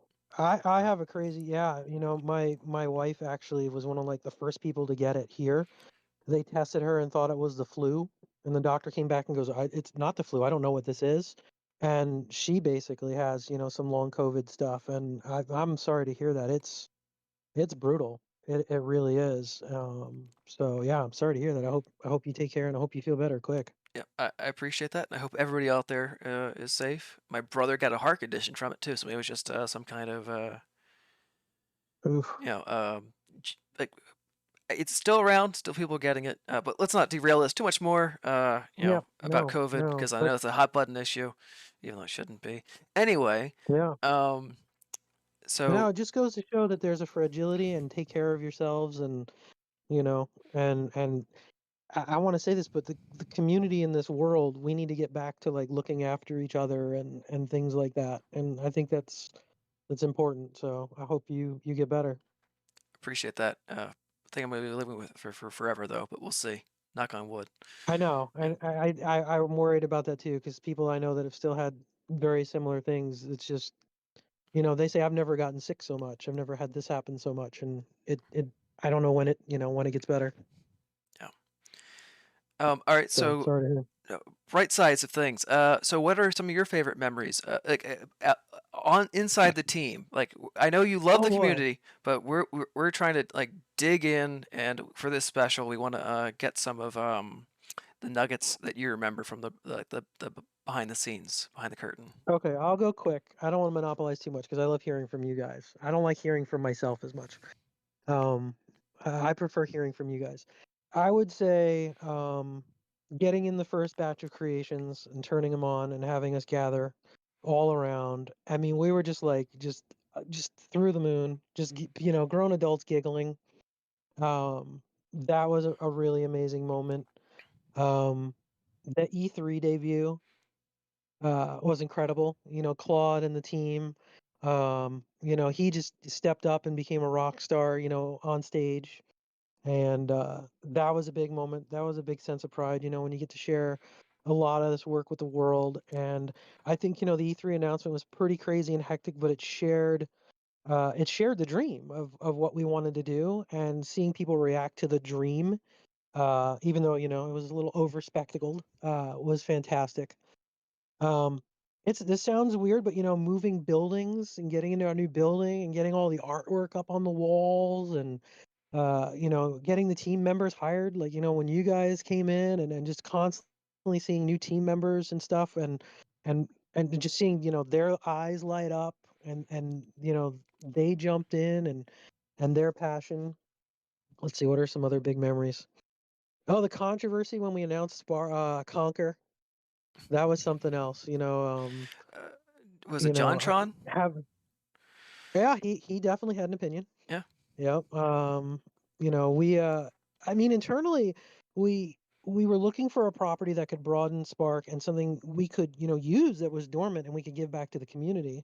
Ken and I had, our rare sort of connections and Spark and Conquer was one of the ones that, was available. So we embraced it, and I thought it was hilarious to have Spark, show his little attitude and chainsaw, in the trailer. And that was one of those moments where I was like, "Oh, I don't think that landed like we wanted." Um, but I think we did Conquer justice, and we brought Conquer back, and it wouldn't have had anything back without us. So hopefully people enjoyed that at the end of the day. But it was a good team moment to watch because I think like you guys said earlier, like it was a team that very much had each other's backs. Somebody was trying to do something or whatever, and somebody on the team found out, and they'd run over to their desk, and now all of a sudden it was two people's problem, and then somebody else would hear what was going on, and it was three people's problem, and everybody was trying to solve it together, right? And that was just kind of a big analogy for Spark in general. Was a lot of it was here's the problem, everybody come together. So seeing the team come together with the Conquer announcement, doing the Lincoln Park video and handing sacks to build like 30 minutes before. I don't know if you guys lost the broadcast. It was just on the Twitch, but we're still live Okay. on the Discord. Mhm. Okay. Handing Sachs the Lincoln Park build like half an hour before he had to demo it for Lincoln Park in the media. That was an amazing accomplishment. Um, there's so many the top 10 lists. Like you guys said, one of the best things we ever did was the big all hands meetings where everybody would get together and show off their work for the week and what they were making and things like that. Um, let's see. Personally, when I ended up, shipping my blackjack game and my Plinko game and my bulldozer game, and people in the community were actually playing them. That was pretty fun. Um, it was cool to actually like just rope aside some time and dig in at home and just go, I'm gonna make something with Spark and I'm gonna put it out there like everybody else and I'm gonna see what happens. Um, so that was a lot of fun. Sachs, and like you said, Sachs is really key about building culture. So some of the biggest memories was that culture. Let's see what else. Interacting with the people on the streams was great. It was just us trying to get you to leak information early. Oh yeah, or Sir Green Day being angry about everything, I stuff forgot. like that. I remember his name now. Yeah. Stuff like that. It was just I don't, I don't want to say it was like some kind of crazy pioneering thing because I know we're not, but it was very rare for a AAA game and a AAA studio to be sitting there on a stream and talking as much as we could back and forth with people texting. You know what I mean? And that was pretty cool. It's That common was really now, fun. but back then, It's not, yeah, it was like what's the term we used it for? Avant-garde for the game jam. yes. Yeah. Well, I remember we went into a marketing meeting and it was a bunch of people that were doing like the Xbox websites and the community stuff. And they said, you got a lot of engagement on your streams and on your YouTube channel. And they're like, what team is behind this? And Mike was like, me and him. They were like, what? And we're like, yeah, that's pretty, we got this going. And they're like, what do you do? And we're like, we play the game and we bring team members on and we talk to people. And they're like, oh, Notes. you know. Yeah. Like you could see they were like, that's cool, but sounds risky. Maybe it was, but I mean, like I said, it's getting more and more common these days. Like Diablo 4 does campfire chats anytime there's a fire in the community they want to put out. Yeah, I saw the one. Yeah, they're really good at that. Yeah, Rob does a really good job at that in the team over there about doing that. And it's nice to see the candidness. I think we were good at this. I'll pat ourselves on the back. We were candid about the stuff that was not there yet or broken or not up to standards. And I'll tell you, one of the hardest things for me is I'd always been sort of the type of person that whatever game I work on, I'm living, breathing, eating, and sleeping it. When I worked on NBA courtside, I knew every player in the league, and I had the media guides, and I knew how to pronounce their names, and I was watching, the stat book, the stats every night, and everything. But there was something really, really humbling about getting down in front of the Project Spark audience and having people know the game better than me, and being even deeper into it because it was just hard to know everything about Spark. Like, I don't want to say it's impossible, but like Mescat and his tutorials, like they kick the crap out of like, the stuff that I could possibly tell the community on how to do stuff and some of the team members. So that was humbling, but it was also great because again, you said it earlier. It was like this ownership. Like watching the community take ownership was a great moment. It really was. Like, yep. Like you said, when you came in and you built something and the Team Dakota guys were kind of like on that next level. Well, when the community started getting on that next level, it's like, yes, we did it. So I do have a question for all three of you, and it's a tangent of what we were just talking about. Like, we know some of the figures like who were on the live streams, but can we shout out some of the team members who? It won't be impossible to name them all, but who are some of the unsung heroes of Project Spark that you think are deserving of like extra name recognition to the people who are the most diehard fans in here today? Wow. I mean, I can start with a couple that will surprise you. So I would say Phil Spencer for sure, because he championed the crap out of Spark. Ken Lobb, another guy around the company, championed the crap out of Spark. Um, Quite a few people you guys didn't see behind the scenes. We had some really good marketing people. Michael Wolf was championing the crap out of it. John Dongelmans was championing the crap out of it. Um, we had some of the builders that were building stuff behind. I don't know if you guys ever met Rusty. Might have seen him on a couple of the streams. Um, Yeah, I was gonna say Rusty too, and his dog he'd bring you to the office. yeah, I have a great story about Rusty. It's pretty hilarious. He had been there for like, I don't know, 4 billion hours straight. And I had come in on like a Saturday to check in on him, and my wife made like this like multi batch of cookies. And I came back and Rusty had eaten like 30 of them. And we were just like, "Are you okay?" And he's like, "I think I need a nap now." And we couldn't believe it. It was just crazy. The Brads, Reeb and Schuber, Mhm. they were busting their behinds on the game. Um, man, I mean, it's just so many, just so many. Everybody that came on the stream and gave me a break. They are my best friends and heroes. Like when Claude came on and all that stuff, like that was my, that was great for me. Jason Cowan behind the scenes did a lot of business stuff. Hmm. Really worked to, push what we could with monetization without being super, invasive and turbulent to the community. Raul, same thing. Man, it's just so many. Like the whole team, the coders, like you guys said, Tom, Burdak, um, Jason Major. He was on the team from day one. Jesse, like I said, wrangling people and building the culture.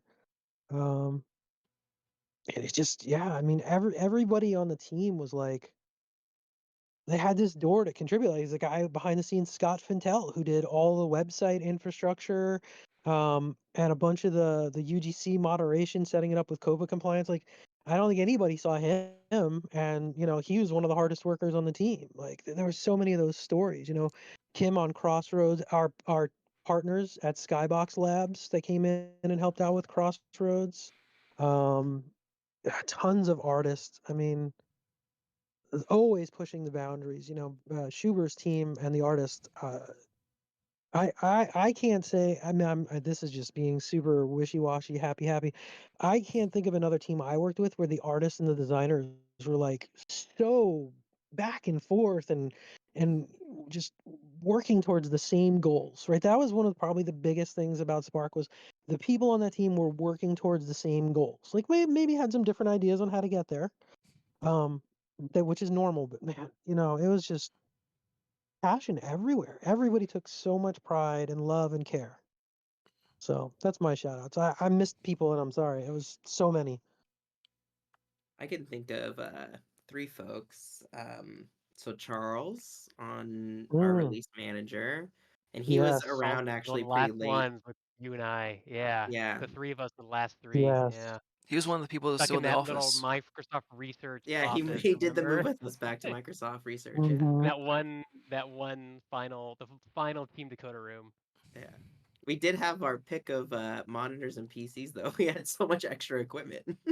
I had 8 monitors across 2 computers. Oh It my was the gosh. Matrix. It was amazing. Yeah, like everybody just left their stuff, and we had yes, It was all Thompson going and to be I went e-wasted. So crazy. it We was, had yeah. like you were like, I need these 2 touchscreen 27-inch monitors going vertical, and I need these three.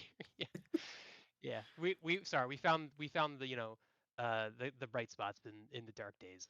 Then Yeah. sorry, I interrupted Yeah, you. so Charles was awesome and kept us very honest and releasing. And he was like a huge achievement guy.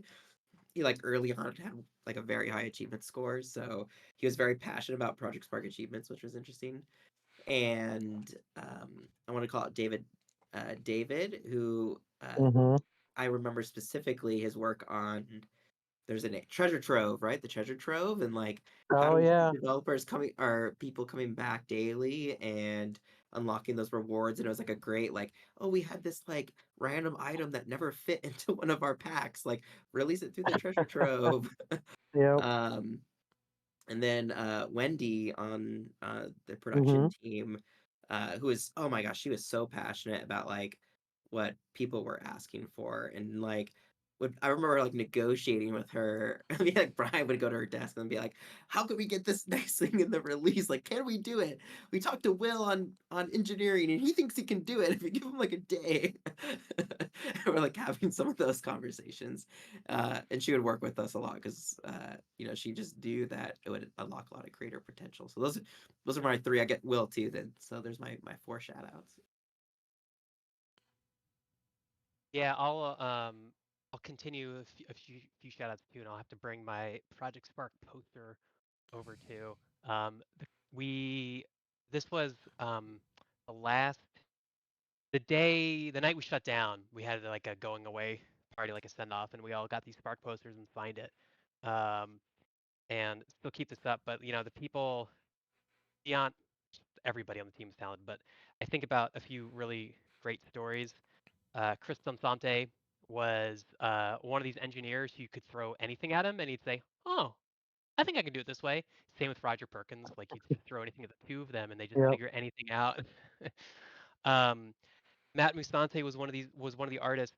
He was tasked with remember Ziefels won that game jam and got to design a prop in Project Spark, and uh, we got the message about the shutdown of the team, and that last we had like 3 days. I think it was like we got the news, and then we had like through the end of the week, and Mm. that was when the team was just so passionate that they said we're gonna release as much as we can. And Matt Musante took Ziefel's prop and thought it was the coolest thing ever, and he said, I'm gonna do this. I'm going to release it. I'm gonna make it happen.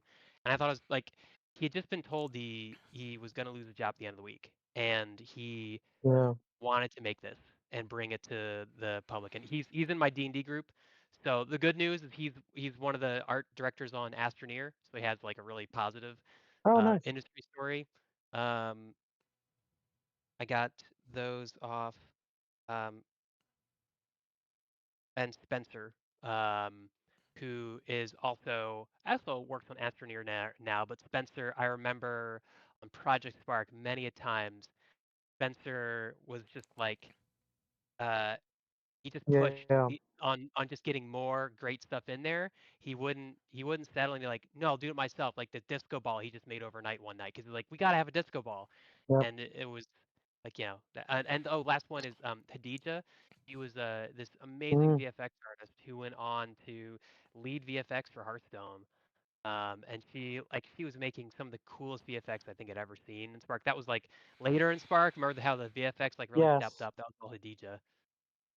Yep. Yeah, Wow. we can just keep on naming names.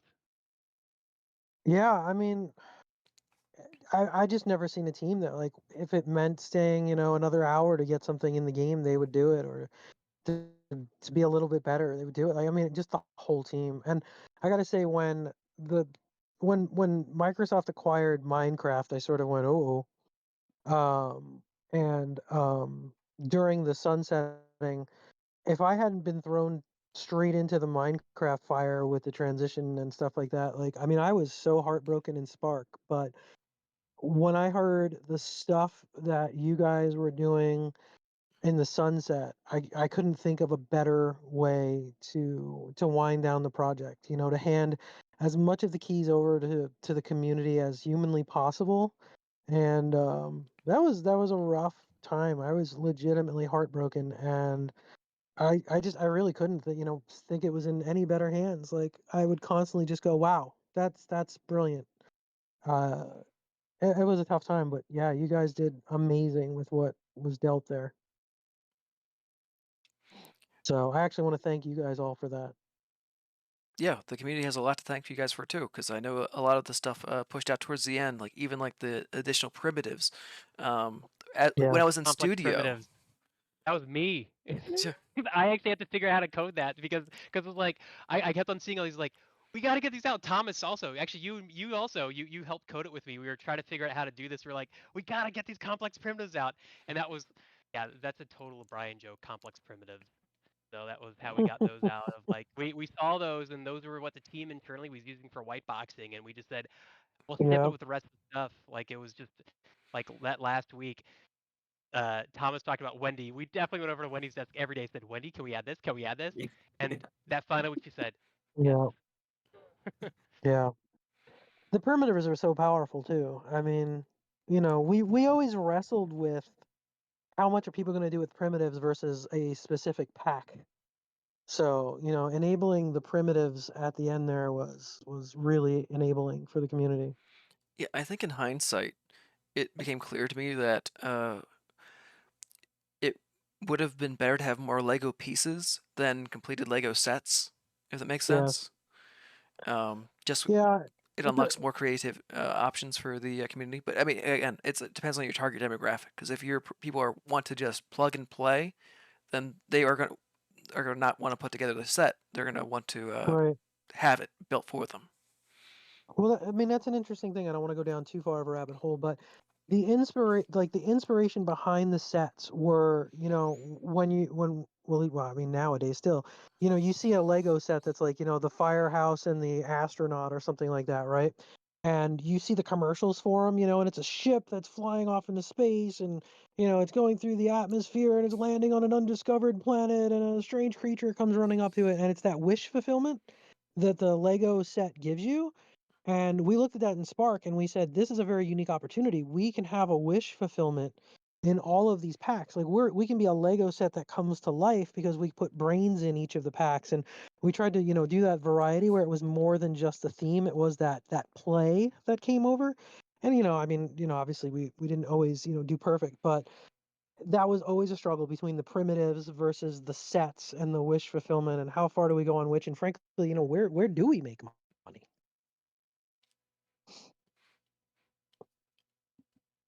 Yep.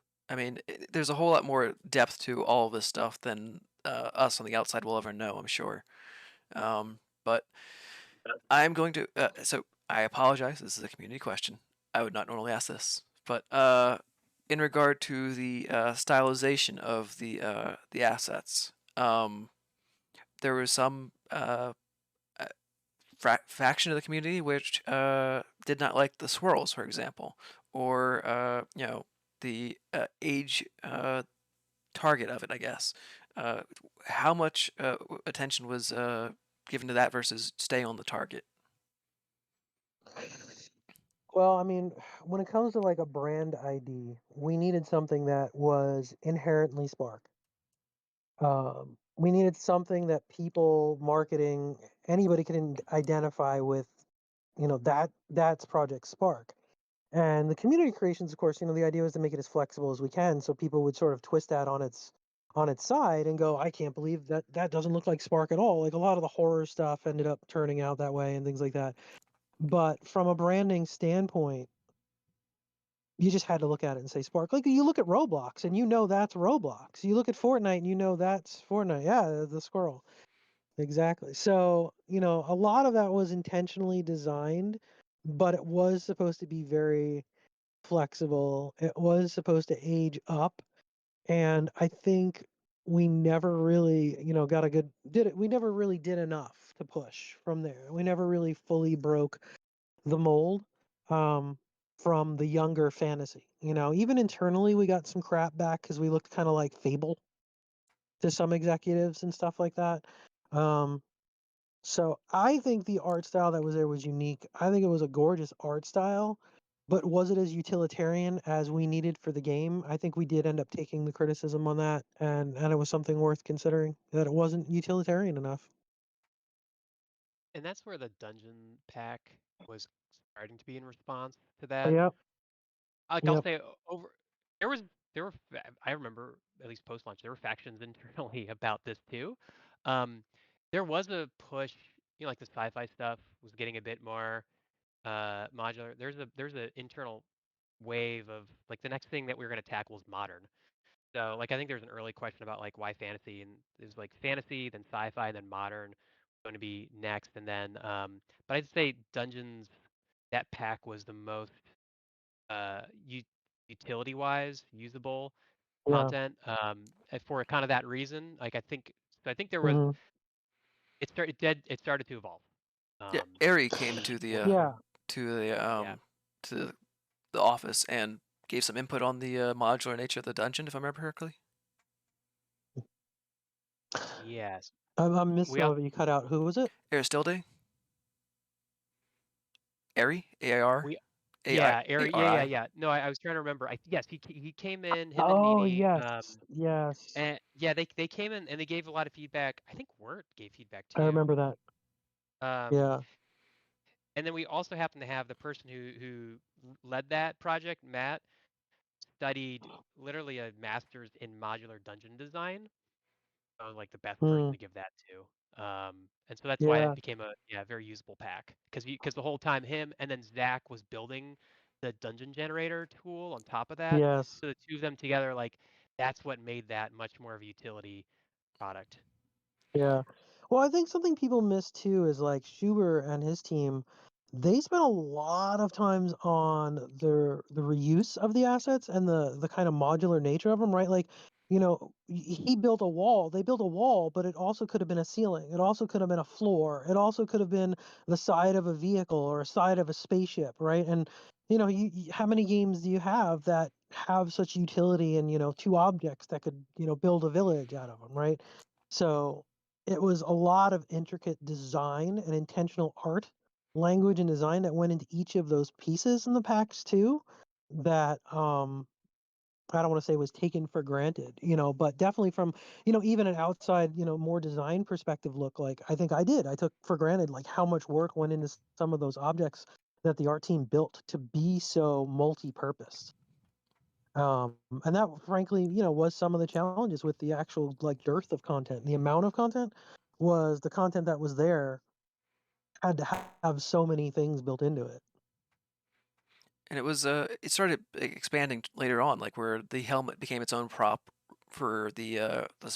the space dude, for what his name was, Space Brute. Don't remember the name, but so they had they were already sculpted. They were already ready. Just they had the sculpt insides as opposed to just already attaching it and all just always attached to that model, right? Yes. Exactly. And I remember prior to my final visit to the studio, I had prepped up a presentation for like the future fantasy, I guess, of characters. And looking back on that, the hubris I had, like I I I knew nothing about concept art, and I would have been so out of my element and been like the know nothing know it all to Jed and the rest of the team, um, that it would have probably been insulting. So I'm kind of it. Part of me is glad I didn't get to do that presentation because in hindsight it would have been like with all my experience having worked with artists for the last decade, um, Mm. probably insulting to them, and I didn't want to do that at all. Yeah, see that team was, I mean, they were amazing in finding inspiration in, all things brought to them really, and I don't think they would have looked at that negative side of it or anything like that. I think you would have been surprised that they still would have found just an incredible amount of inspiration in it. Especially Jed. I mean, he's so creative. I don't know if you've seen some of his standalone art pieces and things like that. That I guarantee you would have inspired him in some way. Yeah, I've been following him on ArtStation, so I've been keeping up. Uh, Yes, he has amazing stuff on there. I feel bad because I haven't kept in touch with him, but like I in like PAX East and in person a little bit we chatted, and he was always like a great dude. I still remember Super awesome. when we went to PAX East at dinner. So for those who don't know, he's a ridiculously attractive person. Like, and it's the only time I've ever seen a waitress give a customer their phone number. So He also ran the best meeting, um, where Henry, you probably remember this, high 5 o'clock, where Yes, people just high go around five the office o'clock. high fiving each other. It would be like Yes. it would hit 5 o'clock and like, all right, everybody, high 5 o'clock. Just go around high fiving everybody. Yep. was that also signal to That's leave all. for I the day? remember that. No, No. I don't think anybody normally did. No. Yeah, it was It definitely a was a signal late for people to start. break out the hand sanitizer, though. I do remember the hand sanitizer coming out shortly after high 5 o'clock. Yeah, because you don't want to have But a what's it called, the con crud just after a normal work week meeting. I don't think I've ever gone to a PAX and not come back with something. This is true. Oh, Cool. Well, I am so appreciative of you guys putting this together, and I'm gonna have to run here. And just so appreciative of everything the community's done, listening to me talk way too much, no, it's always a joy and to have you on. Like, I oh, hope that when we do this again in October, that you'll also join us. And again, like, October. yeah, I didn't save anything for October. Nobody told me. hey, listen, you gotta dig deeper next time. But and also throughout the year, the Discord's not going away. So whenever anyone has something they want to say, we can always pop in and say hi.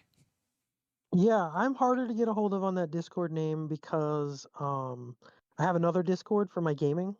So I Makes probably won't sense. switch back and forth to it a lot. But I'm always pretty much reachable on Twitter and happy to catch up and stuff like that when you guys can too. So I'm just Henry Sturchy on Twitter, easy to find. But yeah, I appreciate this. It's been awesome. Thank you guys so much. Oh, absolutely. Our pleasure. Like, sincerely. Everybody, take care. Thank you again so much. All right, so I know you guys both have kids and day jobs that probably require waking up in the morning. So I don't know. We didn't actually plan this out of like how far this was going to go. So, Oh, I was muted. Yeah, that's right. We didn't plan how long this would go. yeah. So like, let me know. I guess is what I'm saying right That's, here. yeah, Brian's just Well, like, yeah, we didn't plan it, but let's keep going. That reminds me when. well, I was thinking the like a lot of the questions were sort of about the what led to the demise, and I thought we maybe could tackle a bit of that.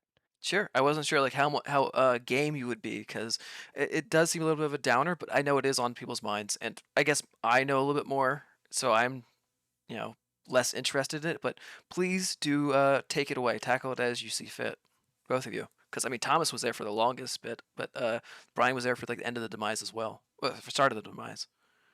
You want to relay race it, Thomas, and I can start with demise Sure, part yeah, 1, and you can do go demise for part it. 2. Yeah. You know, it's I have had a decade to reflect on Project Spark that was resurfaced with the failure of Dreams, and it's really made me think so much about why content creation engines, had these kind of content creation engines haven't had the same success of a Roblox or a Fortnite. Two hypotheses I have.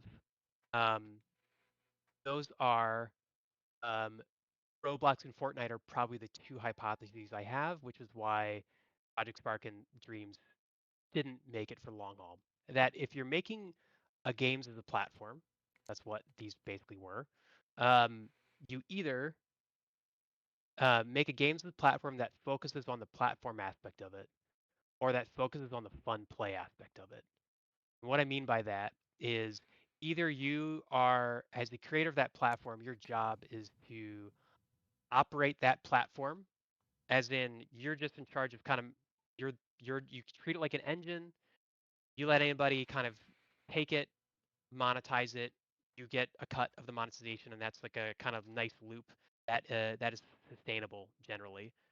And that's what Roblox follows. And so because of that, creators are incentivized to stick within the Roblox ecosystem because they have that pathway to that inspirational pathway has an end goal that can lead to fame and fortune. And that can be a powerful driver, especially as you see kind of some creators making it. Knowing that in Roblox, most creators don't. But still, there's that aspirational pathway. And so I think that's one pathway where you can have a successful game creation engine is if you allow people to have a working platform that's been invested in. You've really made the platform scalable, open, accessible, that a bunch of creators are then monetizing on top of, and you are basically taking a cut of that. And that's one pathway. The other pathway that Fortnite followed is you make something that's really fun to play at a baseline, and then you let creators build on top of that. And I think that's the really important part of creators need players to be successful creators. And um, if the base game isn't fun to play, you put a lot of need on the creators to make it fun to play. And for aspiring creators, it's really hard to make fun to play games. I struggled with this for a long time, and so these are my hypotheses for why Arc kind of fell in the middle of it was we did have a play component, but it wasn't repeatable and like long term fun on its own. And we put pressure on the community to make play really fun and really engaging without giving them that aspirational pathway yet. And that was the thing we were working towards kind of at the tail end of our lifetime of Henry alluded to that. Our ultimate goal was to make a platform that allowed you to take your creations and publish them and make money off of them. And that was sort of the next evolution that we saw for Spark. The reality is Xbox was very supportive of Spark based on its sort of performance. It was very reached a lot of people, but didn't quite, you know, make enough to worthy of the investment. And I think Microsoft gave us a really long leeway to figure that out. And eventually, though, the time kind of runs out, and that's basically what happened to us. Is the timeline ran out of finding what that next step was, and knowing that it would just take a while to get to really what we thought the next step would be to make Spark this sort of an ecosystem that would power itself. And that's what led to the sort of September um, where we went totally free, and then most of the team moved off of Spark except for Thomas, myself, and Charles. And that was sort of like sunset number one. And I remember we had two sunset paths. You might remember Project Frodo and Project Samwise.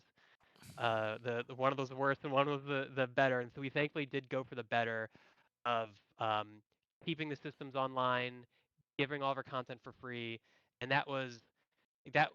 It was a really tough time, but I was really thankful we were able to at least at that point uh, have the green light to release all the content, keep their servers online, and keep people creating for at least for we don't know how long that train would last, but we at least knew that it wasn't ending exactly yet. And so that was, but to be honest, I think sucks when a game gets canceled. But we all kind of internally knew that this thing wouldn't last forever with generally how it's doing. And so that's like kind of how I'd sum up the first part of the decline. And then I wasn't there with you, Thomas, at the end to really to see the final, the actual final chapter of Spark. We kind of left it in your hands and Eric's hands on Kodu and the Microsoft research team.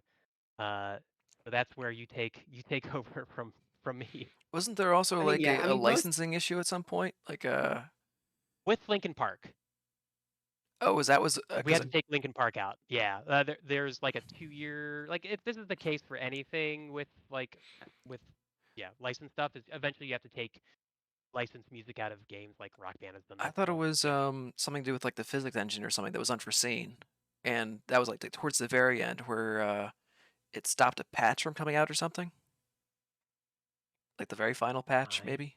I don't know. It was so long ago, but I don't remember that. No, yeah, I don't think I just remember like you not guys not going my for one last push review. of like the very last assets that you could have gotten in, and then No, we got them all in. Everything we possibly could, we got in. even some like really janky stuff like got in. Complex print. This is why complex print was very janky. Yeah. Yeah. I just remember like maybe my memory is jank now, but that there was like some other like additional like maybe we can get this, we're waiting for this, and then the hammer just fell that like that's not coming. But again, it's been 10 years, so I might be just wrong or who knows. Anyway, um, before Thomas says his piece, I did talk to Phil Spencer at GDC. I hung with Brian at that GDC, and actually with Thomas at that GDC too. Um, and I talked to him after a ID Xbox, and he saw that I was wearing a Project Spark shirt, and so we talked about Project Spark, and I was like, well, it sucks you shut down, and he's like, yeah, well, with Minecraft, we didn't feel like we could have two creative platforms at the same time, and I was like, yeah, but at the time, in hindsight, I should have pushed back because I never had a chance ever again, but because I don't think that's true that Minecraft and Project Spark are mutually exclusive audiences or anything, but anyway. So that's a little bit of tidbit for the audience to hear from Phil Spencer on Project Spark, and that leads into, I guess, possibly Spark Thomas's continuation of the story. Yeah. I mean, I do think Brian covered a good majority of the um, decision making and kind of how we ended up where we were at. You bring up a very good point, Moose, about the Minecraft side, because frankly, when I joined the team, like already a number of the people who I associated with Spark had already started to move over, right? And so I saw that happening. I mean, Sax himself, I think, was already working on Minecraft for the majority of the time once I started. He was like no longer the studio head for Team Dakota. But there was still a sizable, I think it was about 30 people still working on Spark right when I joined and getting Conquer across the finish line. Right, But wasn't I heard something about like Conquer being some kind of linchpin as far as which direction you guys would go with the creation engine or the um, play experience side of Spark development, or was that just something that? No, we did have a plan for the, the other episodes of Conquer, um, based on the performance of the first Conquer, um, and that was there was two pathways we could have taken. Of we could have kept on finding ways to make this sort of these drop content based on the Conquer IP, or that was when we were really shifting over to focus on how do we make this a how do we turn this into an engine that people can publish. That was like right after Conquer release was when we were having the general change in direction to try and hit that new goal. But yeah, Conquer was when it was first concepted. Um, I remember the pitches for the other Conquer episodes. Um, but I'm gonna mess up the names of the characters you would have seen in the future Conquer episodes. It was definitely gonna get pretty meta, bringing back characters from the dead. Um, but those never got past the pitch phase because after Conquer released, we did see like a good amount of coverage and like a good amount of like resurgence of people. But then at the same time, internally we had I think a better vision of looking at like how do we get to a point where we could um, let people publish their own works at the time. I don't know if you can remember anything differently, Thomas. no, I mean that with I think within a month of me being there, I feel like the writing was on the wall. Um, and I didn't think anything was gonna like shift the direction. But yeah, I think we were moving much more toward the like how can we open this up because we knew I think as a team like if we can get it into that state then it can live with the community, right? And it needs less like support from Team Dakota at that point. Um, I think once, this kind of era, once we essentially announced that we were, or, getting ready to sunset, and we moved over to Microsoft Research, that time, frankly, was about like, how do we, I mentioned this earlier about like, how do we do this gracefully, but like, and how do we make this as part of the community? So we really wanted to make sure that we like left in a good place and like highlighted the community's like investment as much as possible. So this is where like essentially like we were already in this phase right when we had that last game jam. Um and that was frankly like the best creativity and content we ever saw coming out of it. And it was just showing the maturity of the tools, everybody's experience over time Yeah, if you get as the anyone 2 years community with a like tool, they're going to get better at it. yeah, absolutely. And you could really see that. Um so it was really about just like how do we send this off um, into the sunset in like a great way that we all have very fond memories, and it was like useful time, and how do we direct the community into other ways. So I remember at that time like being bullish on like, well, people starting to ask like, what do I do after Spark? Like, and then there was like, you could jump into Unity, do Unreal, um, you know, and it was great to see those types of conversations. At the same time, we had to do all the like logistical, like how do we offboard these educators, which is like a whole group of people that this everyone here didn't probably spend too much time with, but was a concern for us. There was how do we gracefully, for people who've recently spent within Windows, like how do we give back money for people and make sure we have revenue to do that, or like set aside money in order to make good on those commitments. And um, actually, strangely, because of we can go back to how Henry said this started, two people who were at Microsoft Research were the people who were around Kodu and Code with, and it was kind of Eric Anderson and Skoy, Skoy who is Steven, but he'd go with Skoy. And So I was working with them like every day. And interestingly enough, there was stuff I started to help with on Kodu at the same time as we were winding down Spark, because Kodu was such a lighter weight education tool and didn't have these like login requirements and was already getting deployed, that I actually helped with a couple Kodu releases. We hosted some camps where kids came in at Microsoft and did like Kodu camps, and we did training there. So it's really interesting because I saw almost like this,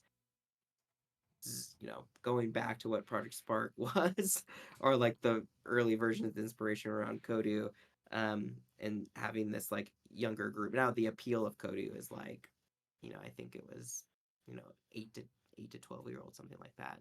And we had these camps, and yeah, so that's really what it looked like as we kind of closed out those last So 6 months or so. The other thing I remember, Brian, that we worked on, and I can't remember how much we did after you ended up leaving, but we created that like final world, and where we added like the achievements to it, and we built like that is like the hub, right? And you could like Yeah, jump to you different did that. things.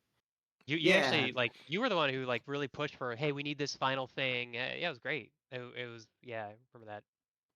Um, so and I think yeah, I think I'm remembering now that it wasn't actually a content pack. It was actually the decision to turn the servers off and not just keep them up perpetually. That was like some kind of licensing issue. It was like licensing to the physics engine or something, but it was not foreseen, and like they didn't have like whoever it was who it was their job to keep track of it. They did were no longer on the team anymore, so that was an unforeseen thing.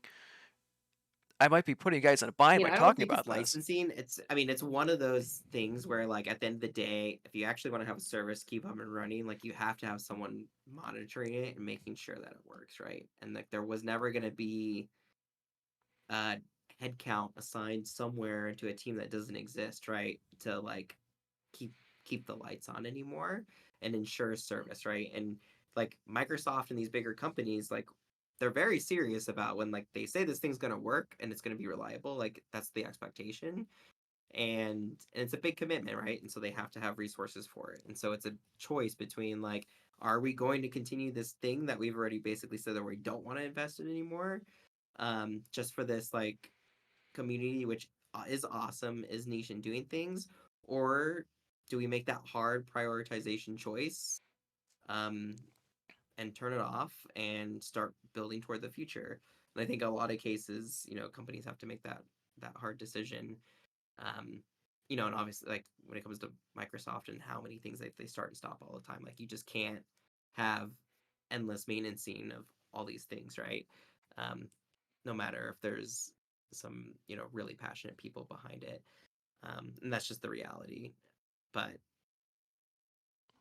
yeah, I think even to the toward the end, I remember, I think we were pretty strong advocates for, like, what was it called, SparkShare, at least for our Yep. using friends. It was very hard for the Yeah. Xbox community, but SparkShare was basically an offline way to pass worlds around, right? You take your world folder and essentially upload it, and you can download it and play it, and you lost some of the ability to do like remixing. Maybe you could pass back that level back and forth, and you wouldn't get the attribution of creation on it.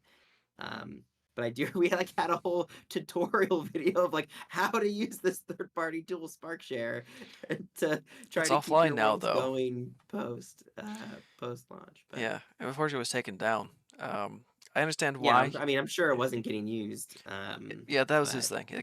I mean, it was being used, like I used it sometimes, not like yeah. daily, but I did grab like of the levels that I have that are like because I switched computers, and then after I switched computers, I didn't have the old levels and stuff like that. Mm. So I downloaded Spark, and then I got SparkShare, and I installed old levels. Psycho Killer. Yep, that's it. Um, and I was able to grab some DEFCO levels. I didn't have the level linking, so I can't play some of them. Like what was it? The one where it's a top-down jumping game. I can't remember what it was called. But it looked great. It was like a very green and blue level, so it had a lot of water, and on the other side of the mountain had a like lava inside. Anyway, He knows which one I'm talking about if he watches this later. But Omniforce, Yeah, yes, thank you. Mm. I was actually the biggest uploader to SparkShare, and I followed Psycho Killer on Twitter for a long time after that. So I had a conversation with him about that, and he was just like, "No one's using it, and it's costing me money, so we're gonna shut it down." I mean, that makes sense. I mean, that was Fred's thinking with taking down .org as well. It was not free.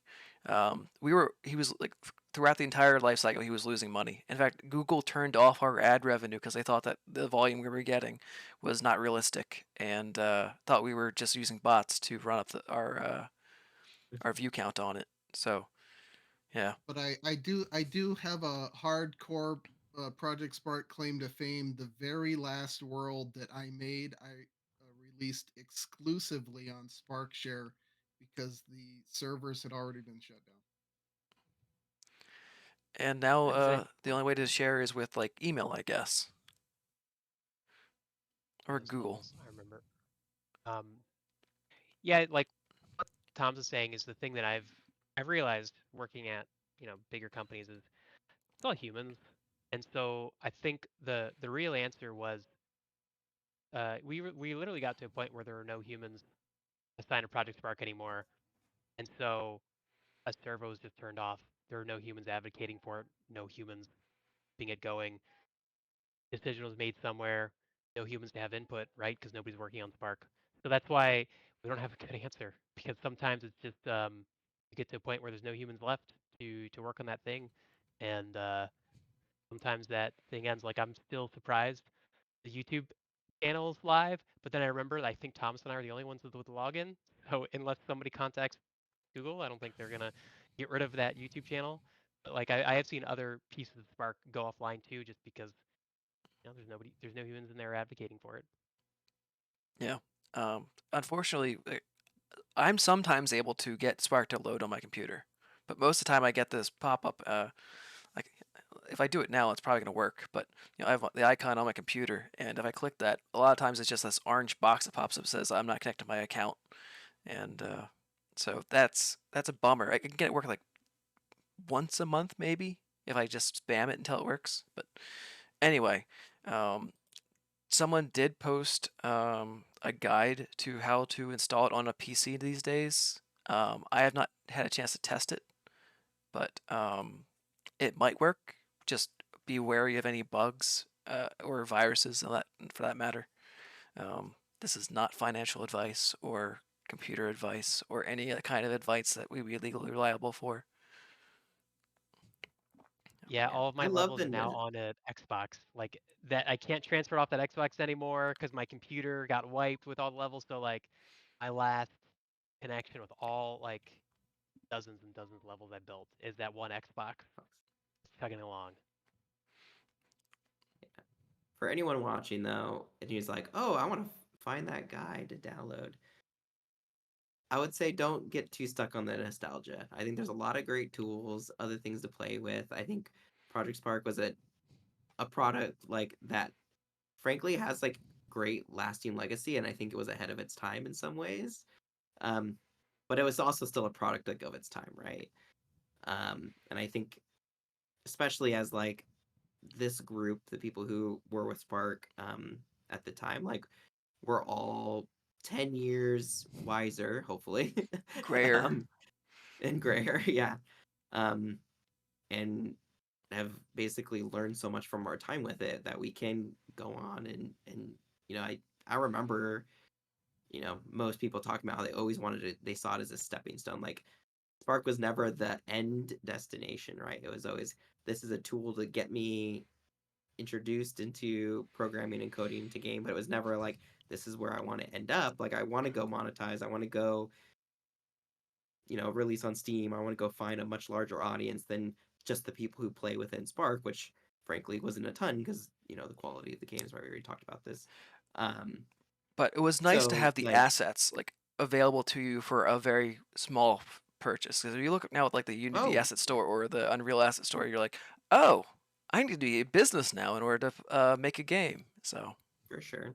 Um, that's where like, find, I think if you do some sleuthing, there's probably like some enterprising people out there who have these like free assets that you can get, and they try to sell you more. But I think there's probably ways to kind of kit bash them and ways to get started. But yeah, you're totally right that professional assets is it's not super easy Humble to. Bundle used to be a thing. I don't know if it still is, but I have seen those, yeah, and they do some crazy Unity asset sales. Um, but I mean, I'd love for this community to like channel all that energy into. If you're still really passionate, I mean, it could be anything, right? I don't even think it's about the games, right? Like it's for me, and I don't even know if I've ever recovered from it. I think like Project Spark time was like one of the places where I felt the most creative in my life, like being able to have an outlet for. And, you know, I still probably searching for that a little bit on like how can, it's more of a time constraint now than anything. Because I used to be able to pour ridiculous amount of hours in Spark back in the day. But if you have something like that, whether that's you're a content creator on YouTube, you love to write, you're using chat GBT to do your your romance novels, whatever the heck it is, or you're doing what everybody else's path is, or the path that you thought of 10 years ago, which is like I'm going to be a game creator. um I think it's mostly about like find that creative outlet, and that's what Spark hopefully inspired within you, inspired within me, and is kind of that legacy, at least that I try to carry forward. Yeah, And since we're kind of post Project Spark, I would just say with the pro engines like Unity and Unreal 5, and just putting things together and utilizing those, you need to use that same creativity in the approach of how you figure out a way to make that work. And I'll just use myself you're as getting a an little example. quiet. Sorry, maybe my mic's a little far. Is that better? Yes, much. Sorry about that. Just use myself as an example. At some point, I was like, okay, I'm going to use these Unreal 5 assets, even though I have to pay for them, and I'm going to go a new direction with my channel. And the way that's worked out is 2 videos later, I've already paid for the assets. So if you kind of find a way to make that work, you can go the pro route and spend some money on assets and make the thing that you want to make, and find a way, probably at a minimum, to at least pay for what you put into it. Maybe your game isn't going to make you $100,000 or whatever. I've heard a lot of stories of people who release games that made like 1,200 or something like that, where they worked on it for 3 years. But if it's a hobby, you can at least cover your expenses in. Right. No one has to justify their expenses of a hobby. Like if you, as long as you can afford it and you're not going, hungry. Some people play Warhammer. They're not going to make money off playing Warhammer 40K. They're spending all that money on paint and models. Um, they don't have to feel bad about that. They don't have to feel like they have to make money off of it. So it's the same thing with if your hobby is making video games and you can make some money off of it, great. Maybe it turns into your day job. Maybe it turns into a full-time employment afterwards. But it doesn't have to be you know an obligation, right? and it's definitely a marathon when you're moving up to Unity or Unreal. Having dev stuff there before, not being able to run that marathon, it's it takes longer, right, to build stuff professionally, and so you need to also find your renewable energy resource to be able to power through that marathon. Like you're gonna hit walls. I've hit many walls, installed many projects both in Unreal Engine and Unity. When life gets in the way, it's definitely slower than Spark. Like we used to talk about internally at Spark, that the complexity curve. Spark was always squarely in the middle. Top of complexity, but potential curve is Unreal Engine and Unity. Bottom of complexity to potential curve is like Minecraft, and we were always right in the middle. That's also what I realized is being right in the middle. You actually have to pick your side. Um, Being right in the middle means that people have to level up to you and eventually want to level out of you. And so that's also the like piece of learning I've had on why Spark wasn't here for the long hauls because it's stuck in the middle, and we were trying to go towards the top end. And so maybe if we'd moved thought earlier from either being at the bottom, closer to the bottom of the curve, or closer to the top of the curve, we could have found something kind of more sustainable. So are you taking this into one D&D where we're gonna have one D&D be either the top or the bottom of the curve? We're talking about Project Spark. Okay. All right. Yeah. Okay. That's fair. Yeah. I shouldn't have ambushed you. I apologize.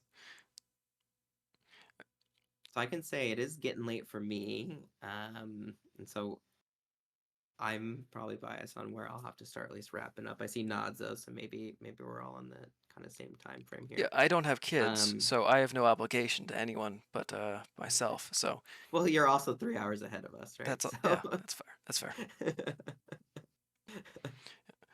So I Um, guess I'm just gonna say just for the sake of Lucid, who didn't jump in with this, but he said Seth, and he wants you to just say the word Seth. I think that's all he needs is recognition of the kid sorcerer instead of the old wizard.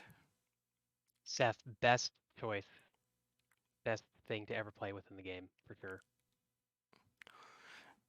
All right. I actually had to make that Seth video, so that was like one of the first assignments I had. Also, is the video, the marketing video for Seth that was in the marketplace. So I had like a week of Seth. Seth week, first week, best week ever. That was a VH1 thing. Anyway, so if we're gonna be wrapping this up, which is fine, I would like to give the floor to each of you to wind down in whichever way you best see fit. I'll go ahead and just roll a die in my head, and it's a 10, which is in the middle. So I'm gonna go ahead with me. So this Discord server is really cool. It's great to see a whole bunch of old names pop up.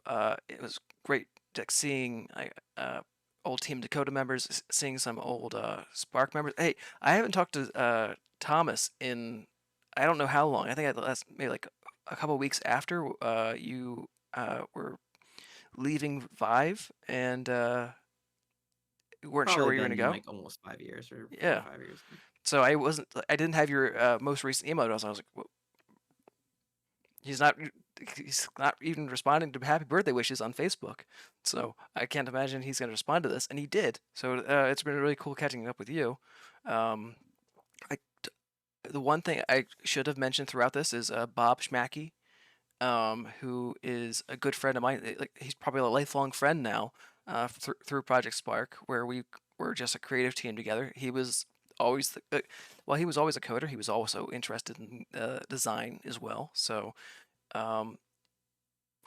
we worked on a game with Eric in the Bakery, Chromatic, which was based on one of his game jam entries. And Brian, I'm going to point up on my screen, but he's that way. No, sorry, that way on the Twitch stream.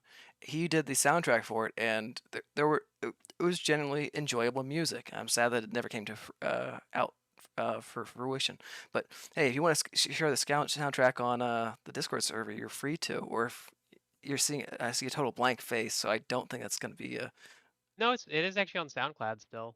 I'll double check it to see. Yeah, after that wasn't coming to fruition, I was like, well, at least we can listen to it on SoundCloud. It's very cheery, like mellow songs to go with the cheery, mellow nature of the game. Right, it was basically like, hey, I like Dust Force soundtrack. This game might work with the good Dust Force soundtrack. And then Brian was like, I like that you gave me a direction rather than just make music. So that's I one have to just transition. interrupt you to say Project Sparker's here. Project Sparker's also awesome at music, and so is Wirt. So it was really cool also learning about the people who are really into music, and collaborating with them too. That was an extra cool benefit of the community. Sorry to interrupt. Another cool thing that you bring up is we throughout the years we had community members on the stream, and I unfortunately wasn't able to get a hold of all of them, but like I did reach out to as many as I could remember, and some of the Discord usernames they stay in the chat long after the account is idle. But it would have been nice to see like Combative Quill or Charging My Laser or Scoob. All these people who had created really cool levels. Minecraft Max, all these people. Would have been great to have them, and hopefully if they see this, they know that they're very much welcome to the next one, which we do in October.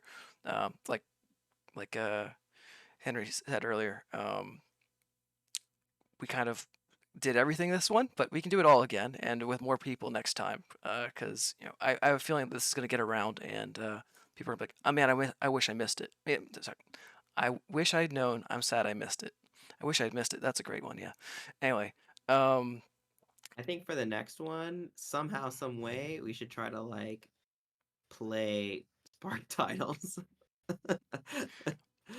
yeah, I don't know if that's possible, but that would be really interesting. yeah. So Spark Tiles is the free was that the Just memory just game? title games, things Oh, built in titles. Spark Okay. titles. But yeah, I thought you said tiles, and I'm thinking of the no, yeah, the yeah, click yeah. to memory game where you get to unflip the tiles Try in to order to try get to the find some of the past favorites. yeah. Yeah, maybe live stream trying to install it now. I mean, there's some benefit to that, I'm sure. For people who, again, like Thomas said, are stuck in the nostalgia.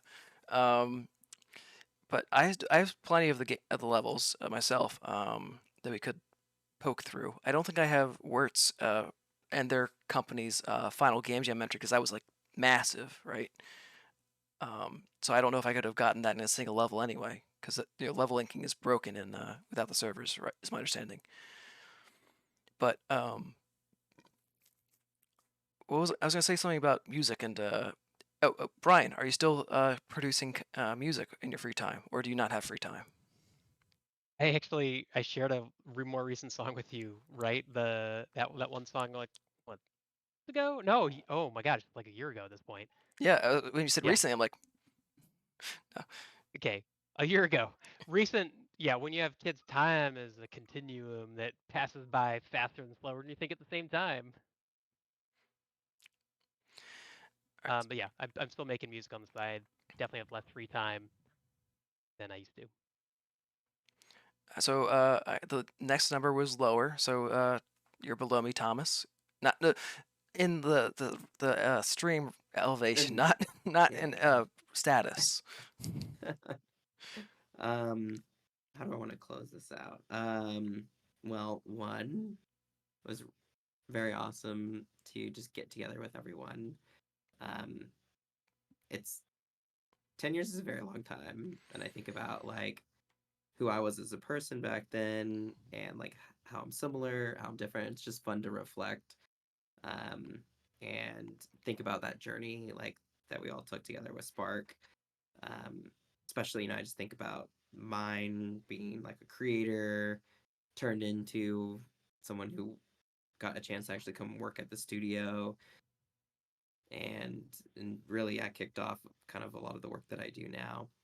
Um, I it was really fun because I was going through, in the chat earlier today, just thinking about like my earliest creations, and uh, you know, to put the bad pun or whatever together, that like little spark in me, of just like that. Oh yeah, I remember, you know, literally, wife would fall asleep on the, you know, either next to me on the couch or in the bed, and it'd be like 2 a.m. and I'd be like, why won't this UI scale correctly? UI was like my favorite thing to like do, except it was so painful in Spark. Like, it was not something that they built like great tooling for ever. But I just thought when like good UI was always like the like when a game worked on that, I always thought like this separated it from like everything else, right? Like everybody could have a dude with the sword running around killing goblins for coins, but like, did you have a start menu when you like loaded up that world and it had like, oh, like wow, they like had like a fancy title that wasn't the default font and like Was there a I don't know. menu Anyway, somewhere? Yeah. but I spent like a lot of time working on menus and stuff like that. And really enjoyed it. Yeah, you But can see that in the yeah, screenshot she posted earlier for your level where you actually had screenshots of the guns inside of the level. Oh yeah. So like I very much abused the tool where you could like take a picture and then like that picture was you could take a picture to like put a label toward an object, right? And then you could like display that object as a UI element and it would take that same 16 by 9 image. And it's always 16 by 9, right? So it was a pain because you would often want like a transparent background, like a PNG asset, and you like couldn't get that. And so you had to do like a lot of trickery or do it on black. So like you could have like a you take the picture against a black, you literally stretch out a black pyramid and put something bright in front of it and then like have it covered. There's so much janky fun stuff. But yeah, I was trying to create these like UI menus with like selecting weapons, and like the title screen. So anyway, I'll try to see if any of this stuff exists and get videos of it, and share it in there if I can. But I don't know, just this was a lot of fun going back, reminiscing, thinking about those creative pursuits in those early days. And frankly, I don't, you know, I get to work on these platforms and still empower developers to create things. So I'm very much in it. Yeah, I'm still not actually the one doing the coding or the programming, and it's always like Your support class. That's great. part of that me misses that. Like I really would like to get into that and scratch that itch a lot. So that made me think about that a lot. Well, I'm gonna jump in and say, like, to you and everybody else that's in this chat, go ahead and be creative, right? And like find some creative outlet so that you can foster that little part of your brain, that little goblin inside you that wants to create stuff until 2 in the morning. And to Defco specifically, keep doing art, please. Like, if you want, I can teach. I can point you in direction of places to do like low cost or free formal study of how to progress in either concept art or illustration or um, 3D stuff. Like, you stood out, so go ahead and it would make my day to find out that you are continuing to push in that direction. So Yeah.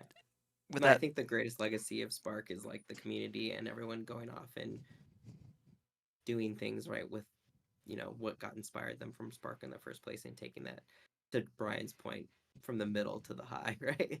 As we kept going on to this journey. But yeah, so that's I don't know, that's my main thing. And thank you so much, Moose, for putting this together. I'm so glad I saw your message randomly, um, which was luck in and of itself. And I don't use Discord almost at all or ever. So I will do my best to try to keep up on this, especially probably for the next couple of days. After this, want to see like people who get to watch this and check in. I probably won't be super active all the way till October, but hopefully we'll be able to join for the 10-year anniversary of the full launch, right? yeah, just make sure you give me an Looking forward to updated it. email so I can reach out from time to time. Sure, yeah, I'll make sure you have that for sure. And I guess with that, Brian, Spark Brian, final I mean, I parting words for also, this. yeah, I mean, first, thank you, Moose, for always being the organizer of the community, the actual community organizer. 10 years strong, always the most consistent individual. Like, you message me so consistently and keep in touch, and you do that to everybody, and that's so cool. You're an amazing human, and I appreciate our friendship over these 10 years. Oh, Um, it's and likewise. then I'm the leech in this situation. no, not at all. No, you're the main event. You're the organizer. And then I think about a lot. Actually, Thomas, you're talking about how you loved UI. Um, the thing I love the most. Remember you and I up till 2 a.m. making that Spark level? That was like the Ascension level from Halo, and you were making the selection screen UI, Oh, and I was that was making the so gameplay. cool. Yeah. Yeah, and like I remember like the night before release, you and I were like at 3 a.m. like, is it good enough? And that just made me think about Thomas has his strengths, loving UI. I had my strengths of I love the, the minute-to-minute feel of gameplay. Like I have so much fun just like making gameplay feel so like so fun. Like my favorite level I ever made was the Attack on Titan level.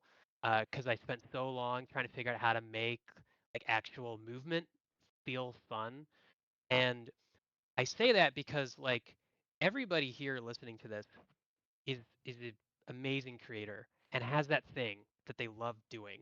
And the problem is the reason why I think a lot of us haven't gone on to and like make games ourselves is because that's a piece of the puzzle. The great thing is we're all pieces of the puzzle that can work together. And so, the thing I've longed for the most is to see people who got their start in Project Spark making the next amazing indie hit. And all these amazing creative people are those puzzle pieces that can fit together to make that.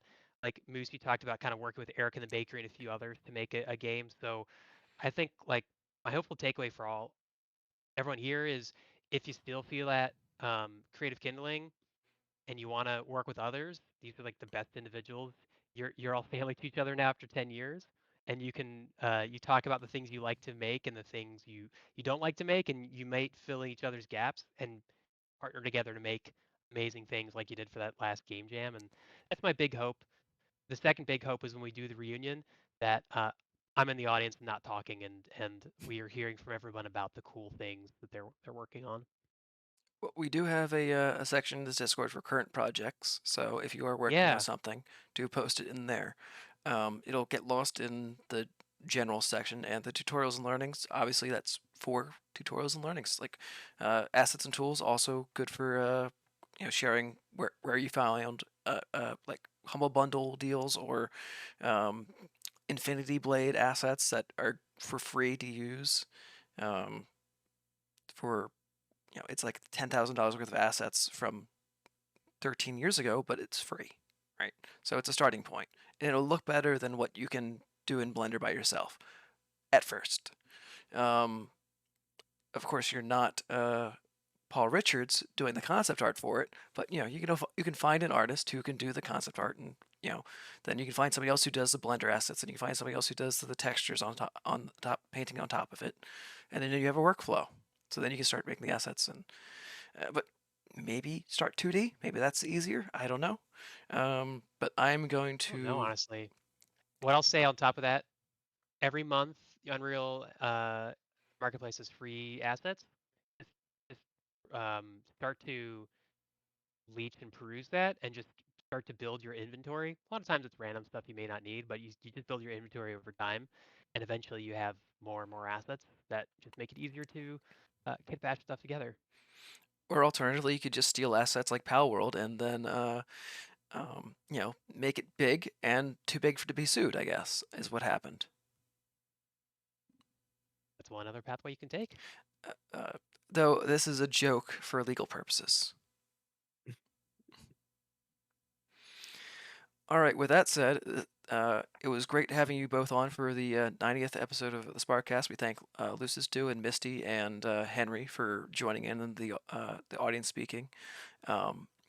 Brian, it was I appreciate the effort to get the community involved, and we can do more of that next time. It's just for this first time, I wanted to try to keep Yeah. it simple.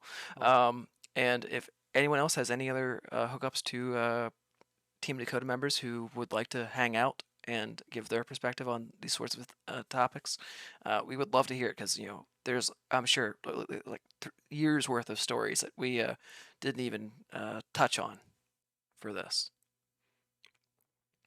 But with that said, I will be in the Discord. My my email, maybe I might not email. My DMs are open. Should something like be absolutely necessary, but otherwise I will be checking when I see the blip on the Discord messages, because I have a system in place where I have to check the servers that I'm actually interested in checking. Because I don't know about the rest of you, but like I have some servers that I never check, and then there are ones that I want to keep tabs on, and this is the ones I have the keep tabs on method for. Anyway, with that said, thank you both for the 90 episodes, because you guys were here for almost like 90% of them, 99% of them. Thank you everyone for showing up. Can't believe that. That seems crazy. With that said, the None of best. them as long as 3 hours, though. I That's think true. This is a triple. This might be a new record. Yeah. My best to the wife and kids, and health about all of you. All right. Have a good night. All right, All signing right. out. Thank you all. Thank you all.